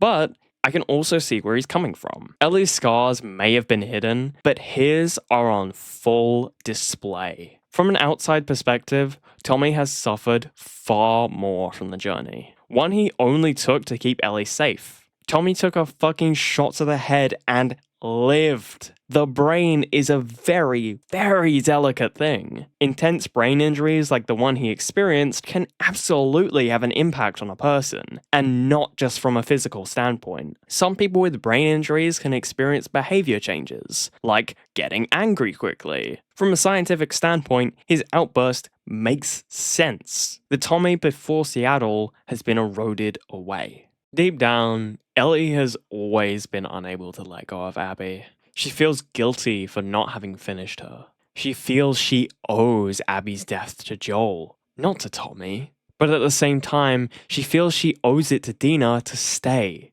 She's stuck. A part of her wonders if killing Abby will make it all stop. Can she finally find peace? We get a flashback to Dina and Ellie's first kiss, the night that was discussed during the game's opening minutes. It's sweet, but almost feels somber in certain ways. It's the last day Ellie felt happy. Truly happy. That happiness is pretty quickly ripped away by bigot sandwiches calling the pair a slur. Joel quickly tries to get Seth to back off. The overwhelming emotion gets to her, and she snaps at Joel, basically telling him to fuck off and that she doesn't need his help. From what it seems, the guilt drives her to go after Abby again. From the player's perspective, this is the last thing she ever says to Joel. So it seems as if she's trying to make up for that. Dina catches Ellie packing up her things, trying to brush it off as something to be spoken about at a later time. She hopes that Ellie will just sleep on it and come to her senses. I have to finish it. Dina tries to convince her that it's just not worth it, but Ellie simply can't keep going this way. She admits that she thinks she's not like Dina and she just can't move on, which Dina pushes back against. I think Dina's suffering is something that's not talked about enough, even within the narrative. Ellie is the main character, so naturally we'll explore her trauma more, but everyone in Seattle suffered in some way. Dina just does a much better job at hiding it. It speaks to the strength of her character. If she broke into a million pieces, there's no telling what would happen. She has to stay together for Ellie and JJ. I think it's a nice touch that when Dina finally addresses how hard everything is, her scars are on full display for once. A visual representation for us that Dina has indeed suffered from the journey too. Ultimately, Dina's pleas amount to nothing, and Ellie leaves. This goes back to what I was talking about earlier, about how Ellie and Dina's relationship boosted the story. It's always kind of been a pet peeve of mine when relationships just happen for the sake of it, but this relationship serves such a purpose and really feels meaningful. There's so much on the line for Ellie, and it really highlights just how much Joel's death has affected her, as she's willing to leave it all behind. She knew deep down that Dina wouldn't just take it like before. Ellie arrives in Santa Barbara, quickly finding herself in a rattler trap and impaled on a tree. Two of them come to grab her, and she uses her immunity to her advantage, manipulating one into being killed by a clicker and then wounding the other to extract information. It's both heartbreaking and interesting to watch Ellie slowly stop caring about herself in favor of the journey. She stops thinking twice when it comes to exposing her immunity. She stops following Joel's rules. After interrogating the big rattler, she learns that Abby is being held prisoner. She patches herself up and pushes on. Her sheer determination to kill Abby is the only thing keeping her going. It's no longer just a goal, it's the only thing that matters. She becomes her mantra. No matter how broken down she is, she must find Abby. She must kill Abby. She can't forget that. Ellie gazes upon her. She's tied to a pillar, surrounded by other people strung up, subjected to the blazing heat. It's immediately apparent that this is not the same Abby. Her braid is gone, she's scrawny, she's weak. Two boats await them. Ellie remembers why she's here and forces Abby into a fight. It's unfair. She slices away, cutting up Abby's arms, yet Abby resists. She manages to disarm Ellie, turning it into a desperate fistfight. Ellie comes out victorious, wearing down Abby and throwing her into the water, drowning her. Abby bites off some of Ellie's fingers, looking for some kind of escape, but it's worthless. Amidst drowning Abby, everything comes crashing down on her. She sees Joel and decides to let Abby go, breaking down into tears. How is it that you're never scared? Who says that I'm not? What are you scared of? Being by myself? I'm scared of ending up alone. Ellie returns home. The farm looks bleak, with the clouds hiding any meaningful sunlight. Dina is gone, JJ is gone, all their stuff is gone. The only thing even marking their existence being the scattered dust of where furniture used to be. She goes upstairs to find all her stuff crammed into one room. She picks up her guitar and sits down, preparing to play Future Days once more. With the loss of her fingers, she's also lost her connection to Joel. Even though she could have just learned how to play guitar with the other hand, but whatever. Music is so intertwined with The Last of Us's identity. When you think Last of Us, you hear the theme song, or any other work by Gustavo Santaolalla. The composing work on the soundtracks for both games are phenomenal. Also, I feel the need to mention this because it's like one of my favorite fun facts ever, but the guy who did the additional music for Part 2 is Mac Quayle, who also did the entire score for Mr. Robot, one of my favorite shows of all time. Best believe I'll get around to covering that at some point. Anyway, the influence of music on these games are huge. And I'm not just talking about original soundtrack. Of course, there's Future Days by Pearl Jam, as well as Through the Valley by Sean James, which I analysed earlier, but there's one more track that I've been withholding from you all. That is The Guardian by Sean James, also referred to as Ellie's song. The song was written to coincide with the release of Part 2, and one of my favourite parts about it is the first 8 lines are in Ellie's journal almost word for word. Somehow, this song had gone entirely under my radar until writing the Part 2 portion of the script, which is fucking crazy. So I think it's only right that I analyse the lyrics of this one too. Time was supposed to extinguish the desire, but the embers just won't snuff out. Haunted by your smiles, the mask keeps getting heavier. The desire in this lyric is of course Ellie's thirst for vengeance. Despite how hard she tries to bury it, she can't let it go. The smiles of Joel haunt her on the farm, bearing down on her as she tries to move on. She refers to her mask, proving my idea that Ellie was only pretending to fit into what Dina wanted of her. The next line that sticks out is, "This victory is not what I hoped for." This line feels like a direct thought she's having. She had spent the entire game convincing herself that taking out Abby and her friends would stop Joel from haunting her, but it doesn't. Even on the farm when she's living out her new life, it's not any easier for her. she isn't able to move on. There's not a whole lot to pick apart from this song. The lyrics often just speak for themselves, but I really like the song. Seriously, go listen to that shit. It just contributes to how deeply rooted music is in the identity of The Last of Us. Just when it seems like it's all over, we cut back to the night before Joel's death. The part that was left out after the dance. Ellie visits Joel and finally lays out her feelings, claiming that Joel took away the purpose of her life by preventing her from dying for the cure. For once, he finally chooses to be honest. Not out of pressure, but from his own free will. If somehow the Lord gave me a second chance at that moment, I would do it all over again. I don't think I can ever forgive you for that, but I would like to try.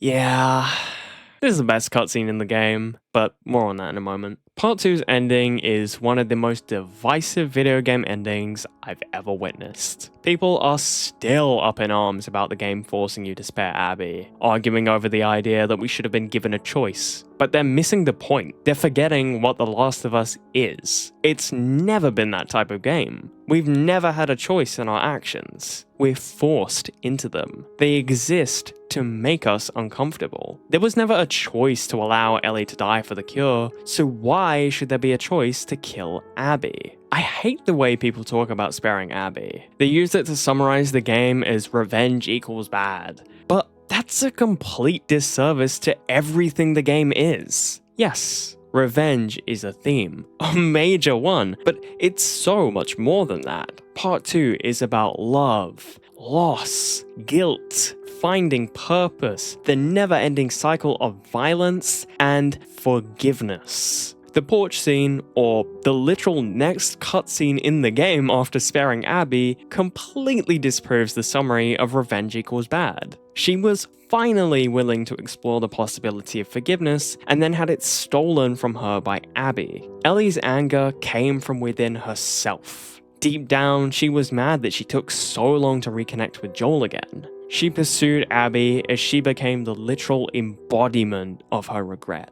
After Seattle, she was forced to sit in her regret. Sparing Abby was not Ellie realizing that exacting vengeance is wrong. She allowed her to live because it doesn't change anything. Joel won't come back. She won't get a chance of forgiveness. Her regrets won't disappear by drowning Abby. To continue harping on about revenge equals bad, that point almost entirely ignores half the fucking game. Abby's story has almost nothing to do with exacting vengeance. Her story is about finding purpose and moving on.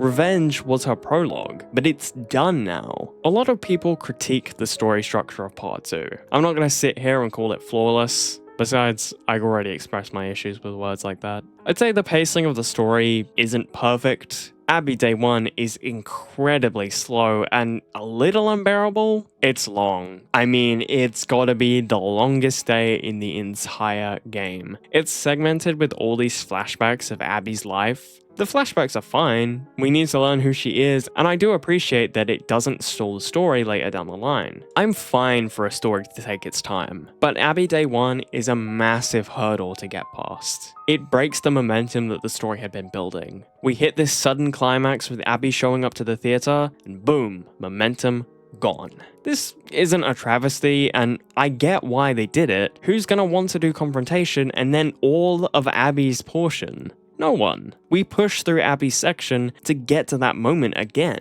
I don't want to completely drag Abby Day 1 through the mud, because it's not all that bad. It's just very limited. The switch doesn't really bother me at all, but a lot of people still take issue with it, pitching that Abby and Ellie's stories should have been told side by side. Well, they got what they wished for. Last year, chronological mode suddenly released, and it's shit. It sucks. Who the fuck actually wanted this? The game starts by learning why Joel died before he even died. Abby and Jackson is not a mystery. We know she's there to kill Joel because the game told us. It also shoved all the flashbacks at the start of the game, so the porch scene shows up within the first 20 minutes. This is a mistake. The player is robbed of the recontextualization. We can see Ellie's vengeance in a different way, but it doesn't make it better. This cutscene belongs at the end of the story no matter what, but people still can't seem to wrap their heads around that. Not even the writers of the show can get it. I cannot believe they actually put the porch scene in season 2 only for some shitty full circle moment of the episode. I don't want to keep going on about this, but like, you get my point. Any sense of mystery is lost. We already know everything before the game starts, it doesn't challenge you in any way, and moments lose their narrative weight by displacing them. Switching back and forth is whiplash. We finish downtown and suddenly we do the fob, then we're back at school? It's weird. Part 2 ends with Ellie leaving behind her guitar and setting off into the unknown. A lot of people are sitting around waiting for Part 3 to drop, when there's not really any indication that it's coming. Neil Druckmann says some vague shit and we all cling to it. Content creators like to throw out a video every month teasing a major update, but like, do we really need a Part 3? I personally feel sufficed with Part 2's ending. It's ambiguous, but not in a way that feels inconclusive. Part 1 was the exact same way. The Last of Us will most likely never have a definitive ending, given the nature of the world. The only way that could happen would be Ellie dying for a cure, a huge mistake which people need to stop pitching. Ellie dying for the cure not only undermines Joel's choice, but also Ellie's arc and the entirety of Part 2.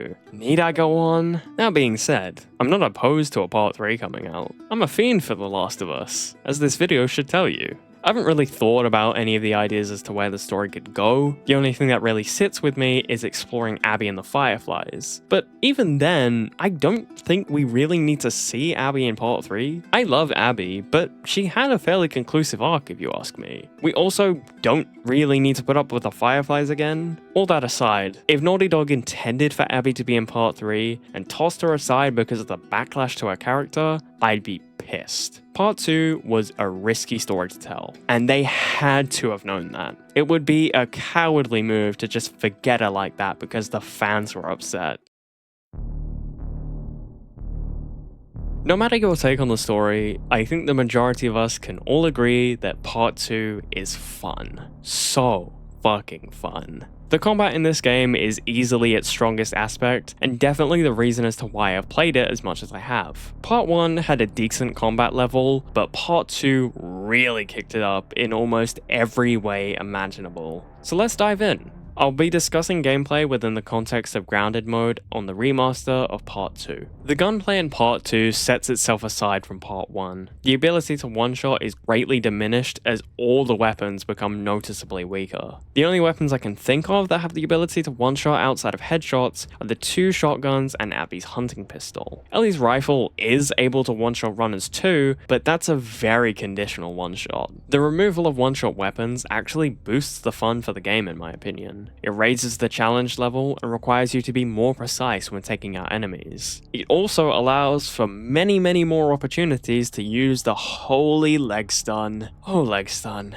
How I love you. Ammo becomes a very valuable resource too, as the drop rate is greatly decreased from Part 1. Even if you get a drop, it's usually only one bullet instead of a big chunk, leaving you to be resourceful in other ways. Part 2 is split between the 2 characters, Ellie and Abby, each taking on different loadouts. Ellie's loadout provides the lesser gunplay in my opinion. She's limited to a pistol, revolver, rifle, shotgun, bow, and the silenced SMG. We'll talk about the bow and SMG a little later. The revolver is far slower than the pistol in every way possible. Its base fire rate and reload speed is slower, but it makes up for that by killing enemies in 2 shots instead of 3 like the pistol does. The rifle is probably my least used weapon. You don't really get good drops from this aside from the scripted ones, there's almost never a good time to use it, and the fire rate is really slow between shots. Finally, the shotgun is a shotgun. It's sick. There's not really much difference between it compared to Part 1, other than fixing the stupid glitch where you don't fire right after aiming. Abby's loadout is very much just a copy and paste of Joel's with some slight alterations. Abby has a pistol, hunting pistol, a semi-auto rifle, a shotgun, and the crossbow. And we'll talk about the crossbow a little later.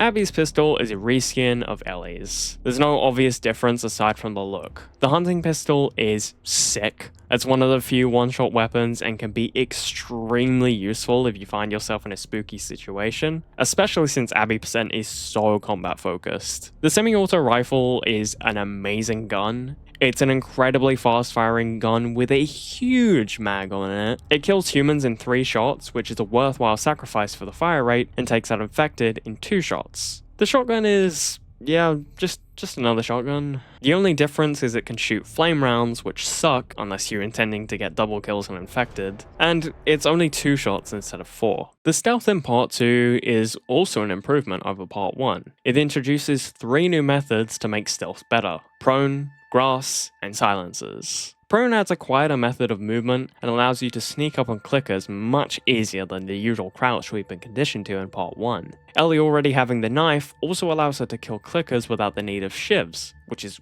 great. Prone becomes massively accessible with the use of short grass. Grass wasn't really a thing in Part 1, but they heavily encouraged the use of it in Part 2, with most areas being overgrown and covered in it, allowing you to easily sneak between areas without enemies noticing. Finally, there's the silencer. The silencer becomes the alternative stealth weapon to the bow or the crossbow, starting out with 2 hits before breaking, and eventually being able to increase that to 4 via upgrades. They're really handy, as it's just point and click, unlike the bow where you have to account for drop. Speaking of the bow, it's pretty sick, but the draw speed on it can be a nightmare without the upgrade. It's not terrible, but when you need to get a quick kill, it can be really easy to misjudge. The crossbow is Abby's version of the bow. There's hardly any drop on it, and supposedly it preserves arrow bolts far more than the bow, but you don't really feel that in the gameplay, honestly. You also gain access to a silenced SMG later, which is fucking amazing. The silencer never breaks, although the ammo is super limited. The maps really encourage stealth, with them basically being big open sandboxes for you to fuck around in. The encounter spaces increase massively in Part 2. Something that is weird about the stealth though is, for some unknown reason, certain enemies, mostly the Seraphites, have like superhuman hearing and will usually spin around to spot you when you're creeping up on them. If you're not spamming grab, then you're fucked. The melee combat is a vast improvement over the first game. The animations feel more fluid, and the introduction of the dodge mechanic actually makes it feel like you're participating in the combat rather than just mashing buttons. Ellie and Abby have different melees. Ellie has a knife, and Abby just uses her fists. I did some experimentation with this, and it's all for looks. The knife isn't any better than the fists, and vice versa. The factions make no difference to it. Every human and stalker takes 7 hits to die, and every runner takes 6 hits to die. Part 2 still sorta maintains the brick smash, but only Abby can do it. With dodge, and maybe remaster too, comes some issues. For some unknown reason, infected slaps can be delayed sometimes. I think it might be something to do with them changing direction based on how you dodge, but I'm not really sure. It's not the most frequent of occurrences, but it can be really annoying. The animations also screw up a lot of things. Abby has an animation where she'll stomp on someone's head, and usually that leaves you open to an undodgeable hit if another infected is close by. The equivalent for Ellie is the long stab on an infected's head. Same exact idea, just a different animation. You can also find yourself vulnerable during specific melee animations. Long swings leave you open to being grabbed by runners and stalkers,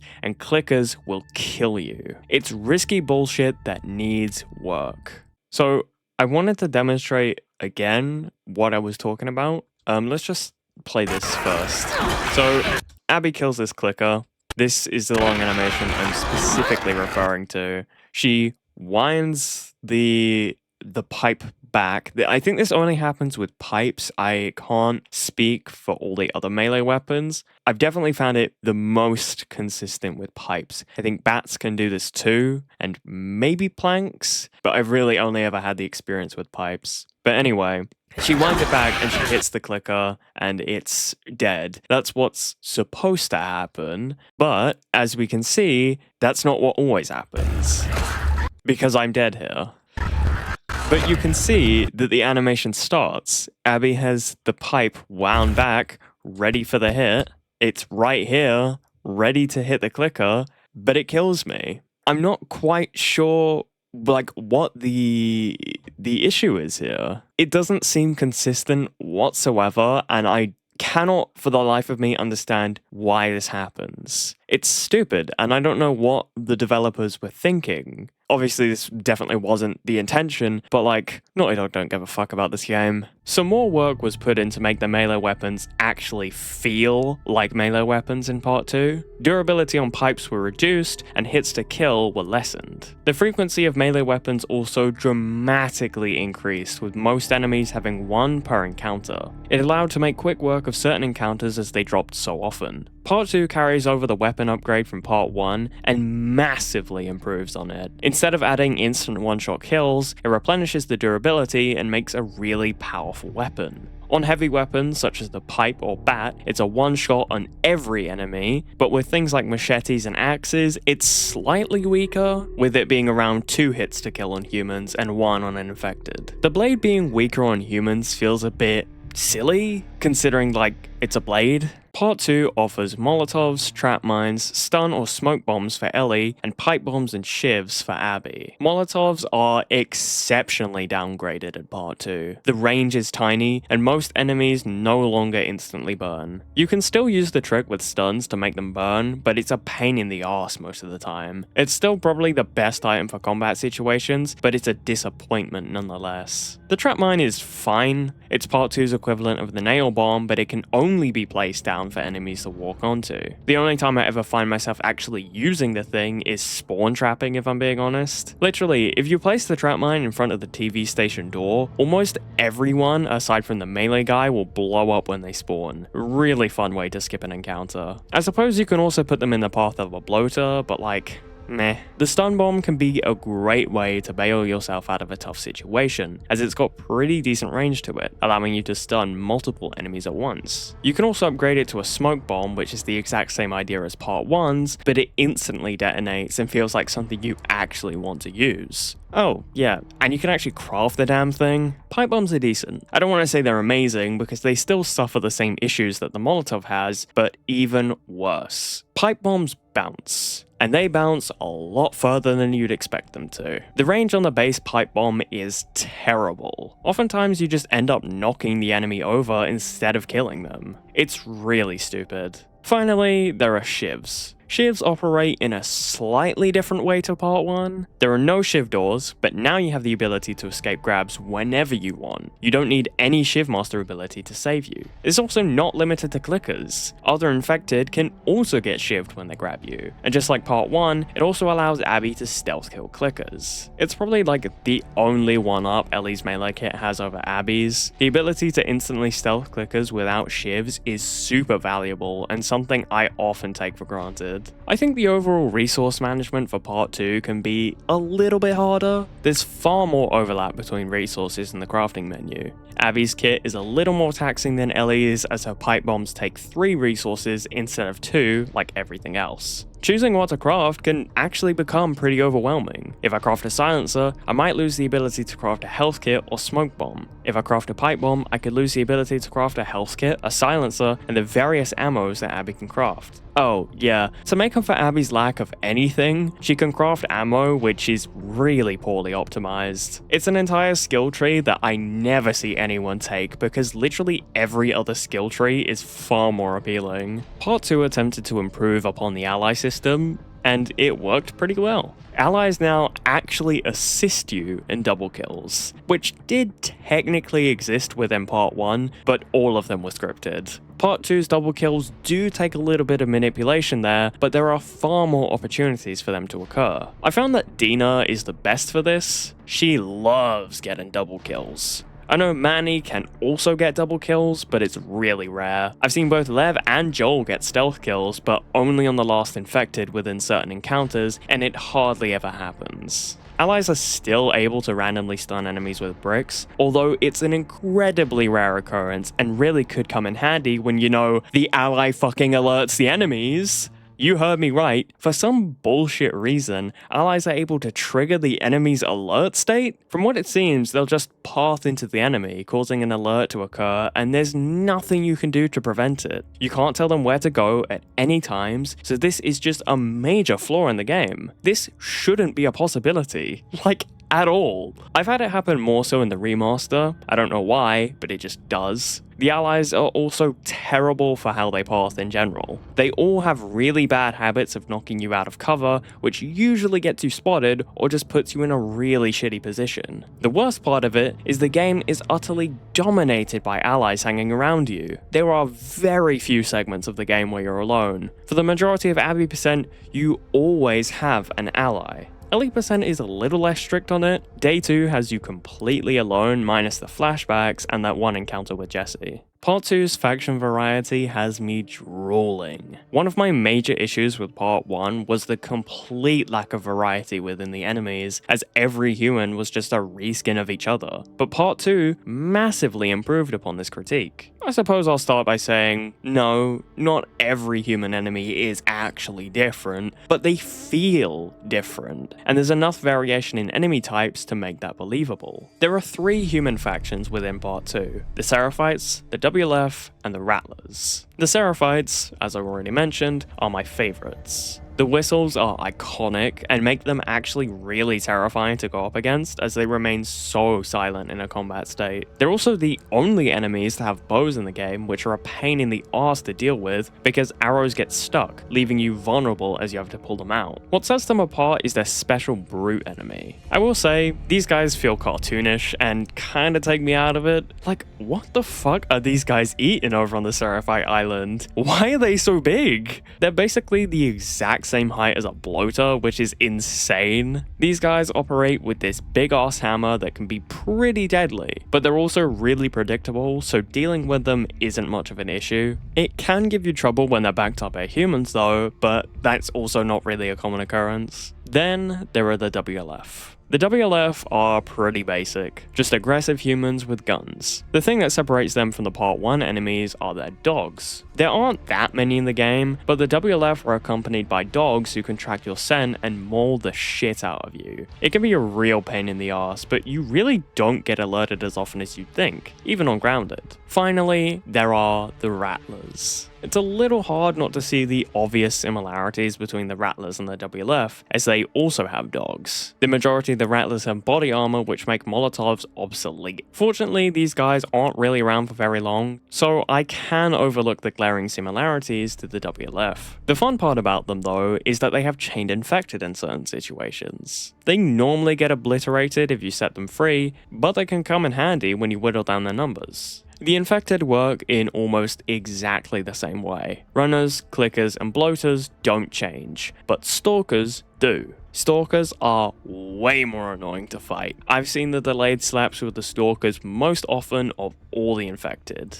They hide, and they jump out when you least expect, and they can also push you away to run away and hide again. It makes it a fucking pain in the ass to deal with them. There are also a lot of stalkers in Part 2, way more than Part 1. There's also another alteration of stalkers. I've heard a couple people refer to them as peelers. Basically, they're just stalkers that grow into the wall and jump out at you if you get too close. If you know where they are, usually you can just sneak past them, or get a stealth kill on them. Part 2 also brings one new common infected type, the Shambler. Shamblers are blind guys who run at you to spray their acid all over you. Encountering them can be pretty tricky, but they're really not all that bad to deal with. They try to make it seem like it's some sort of adaptation due to all the rain in Seattle, but then they appear in Santa Barbara as well, so I don't really know what's up there. There's also the Rat King and Prince. The King is just a big bloater who can break walls, and Prince is a stalker. Only difference is the designs and the difficulty in killing them.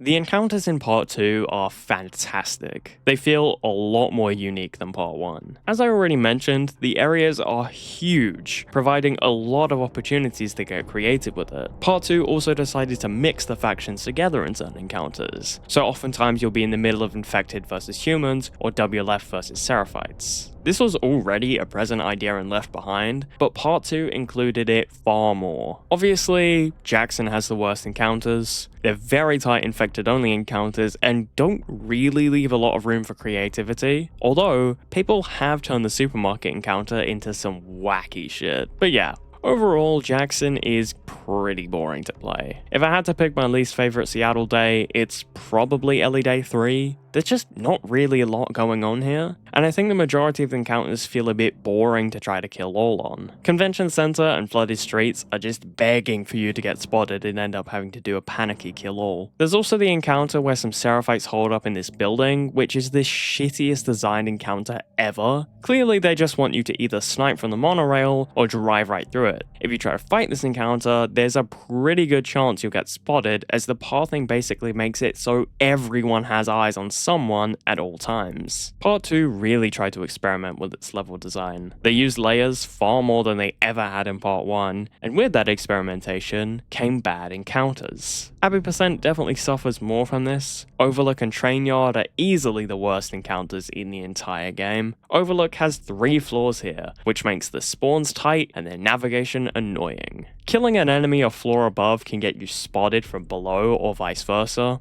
Train Yard probably wins for my least favorite encounter. It doesn't even start as an encounter, so there's maybe a minute wait before people are ready to get stealth killed. Getting through here with just stealth is nearly impossible. Nearly every enemy has a buddy, meaning you're gonna get spotted. It's just this long, narrow line with all the enemies bunched together. It sucks. My favourite encounters in the game would probably have to be Hillcrest Houses, the Haven, fireplace, and Upper Resort in Santa Barbara. Hillcrest Houses is so fucking good. It's covered in grass and buildings with plenty of enemies. It's overwhelming and intimidating, but fuck is it fun. Stealthing through here is incredibly satisfying, as you've just gained the bow now, so you either have your first opportunity for stealth kills, or have an extra one if you already bought the silencers. It has the highest concentration of dogs in the entire game. There are a maximum of 4 in this encounter. The Burning Haven bit doesn't actually require you to do a whole lot. The WLF and the Seraphites mostly take care of each other with you picking them off. But I think I'm such a sucker for the atmosphere here that it's one that I really look forward to. It's also the last time to use Abby's kit, so it's an excuse to just go all out. Finally, there's Upper Resort. The same rules as Haven apply here. It's the final encounter to use Ellie's kit. I feel like Santa Barbara actually has pretty good drops to get you to this point, so you can end up being pretty stacked here for maximum fun. Oh, yeah, I nearly forgot. The confrontation between Ellie and Abby is easily the true best encounter of the game. The atmosphere here is incredible, and Ellie is terrifying. It's eerily similar to David in terms of how it works. Phase 1 is slow and calm, Phase 2 is aggressive, and Phase 3 is sneaky. Her weapon of choice here is even the machete. If I had to pick my favorite days in the game, I'd probably say Ellie Day 2 and Abby Day 3. It fucking rocks to play these, especially the second half of Ellie Day 2.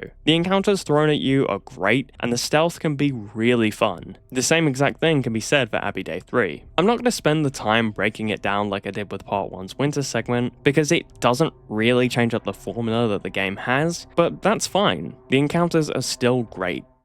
Alright, it's time to cover the non-combat gameplay. Part 2 has more collectibles for you to grab, and I actually think they're great. The notes in Part 2 are a huge improvement over that of Part 1. I already highlighted the importance of a few of them during the story segment, and I think they become important tools to assist the narrative. Part 2 really took advantage of its medium in a far superior way to Part 1. I love the notes in this game. It adds to the lore of these areas, and because we're so restricted to one place, the stories told actually have a chance to connect together rather than feeling random and unrelated. They're not all amazing, because come on, there are a shit ton of notes in the game, so not everything's gonna be great. One of my favorite notes in Part 2 can be found in Capitol Hill. After killing this random runner, you find a note from said runner. His name was Chevy. The note itself doesn't matter at all, but it's the stylization that's important to me. Too often do games have perfect handwriting on the collectibles, and The Last of Us is no exception. Good handwriting is fine, but within this situation, there really should be more people writing like this. I mean, it's the apocalypse. No one has time to practice their writing. Who has pens and paper when they're surviving?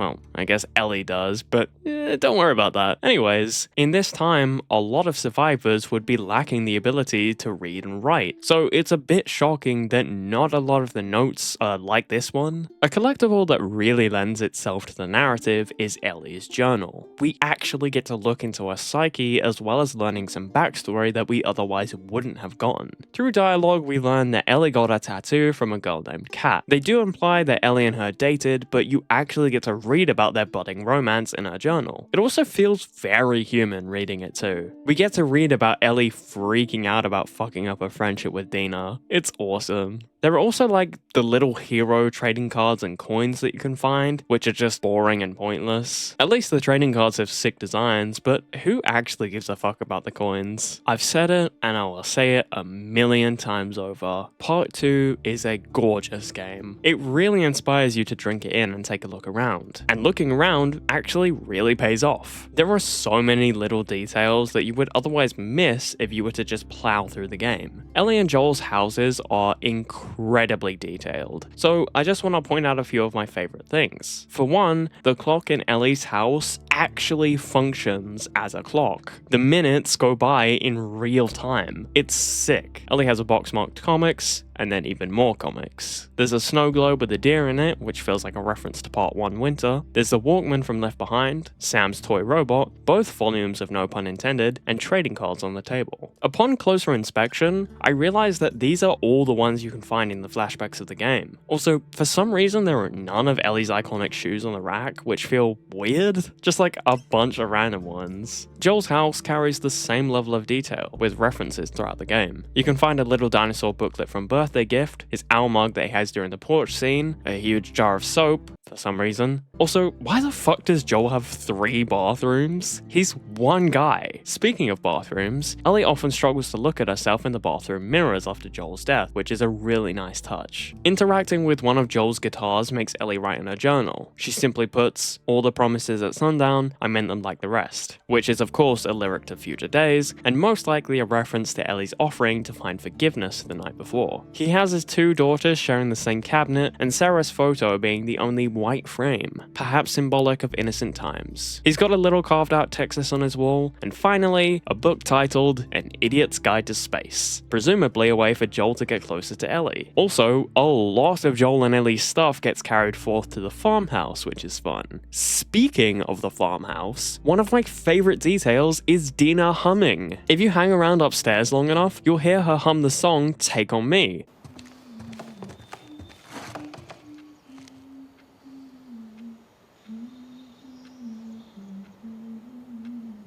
Earlier in the game, there's an optional moment where Ellie plays Take On Me for Dina. I love small things like that. You know what? Let's look at the really small missable details. Grabbing snacks in the aquarium as Ellie knocks a glass over, which you can later find smashed as Abby. Lev Shark from the aquarium is on the boat in Santa Barbara, and Abby has a painting by her bed which is also in Jerry's office at St. Mary's. Just like Part 1, via exploration, you can find pills and parts. They really cleaned up the upgrade system for Part 2. The amount of weapon upgrades are significantly reduced, with there only being 35 in total split between the 2 characters. They also let go of the bullshit tiered upgrade system. You don't have to get any extra equipment to level up a certain part of the gun. It's all able to be upgraded the moment you put it on the workbench. The upgrade animations are flashy and cool at first, but then they get really boring to sit through every time as the game goes on. No Return did actually fix this by having the upgrade animations be way faster. I do wish within the remaster they had at least given some kind of toggleable option for faster upgrade animations in the story. The pill upgrades took on the clutter of Part 1's weapon upgrades with the addition of the skill trees. Although I don't take nearly as much issue with the skill trees as I do with the Part 1 weapon upgrades, because the skill trees gradually come to you. It's also nice that the upgrades are actually appealing to get.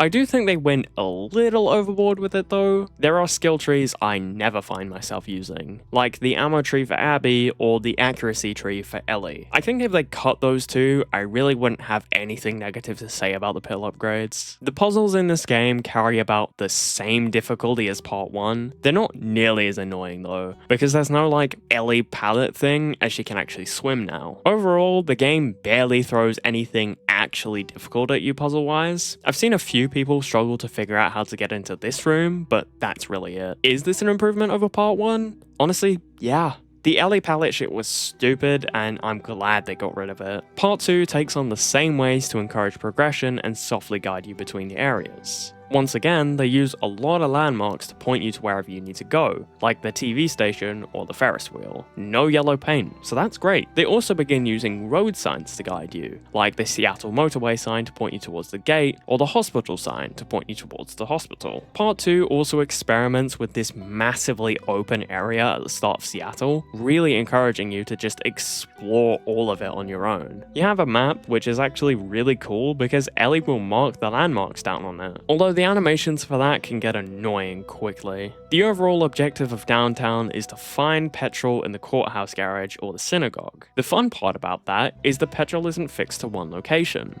It's always the second place you go, so it's fun to see the differences with that. God damn it. Hey, language, house of worship.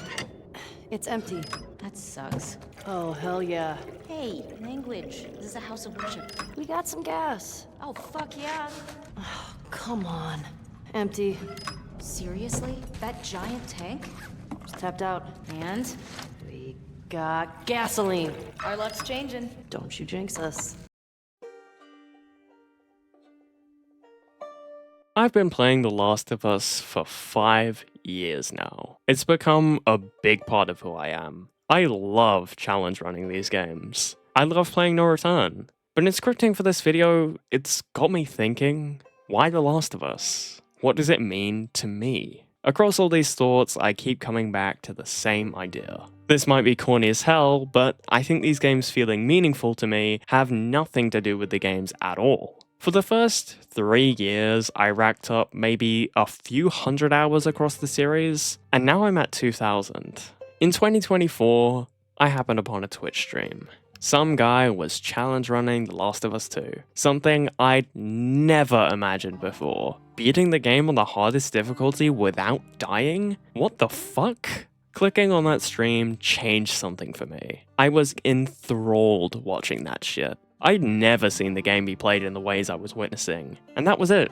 A cool stream, I went to bed, and life kept going. Only the next day, I found that stream again. He was back at it. So I came back. And I came back again, and again, and again. And I still find myself coming back 2 years later. In that time, I've managed to get my own permadeath completions on The Last of Us games. Or streamed on Twitch if anyone cares. But realistically, I wouldn't have gotten them. I would have given up.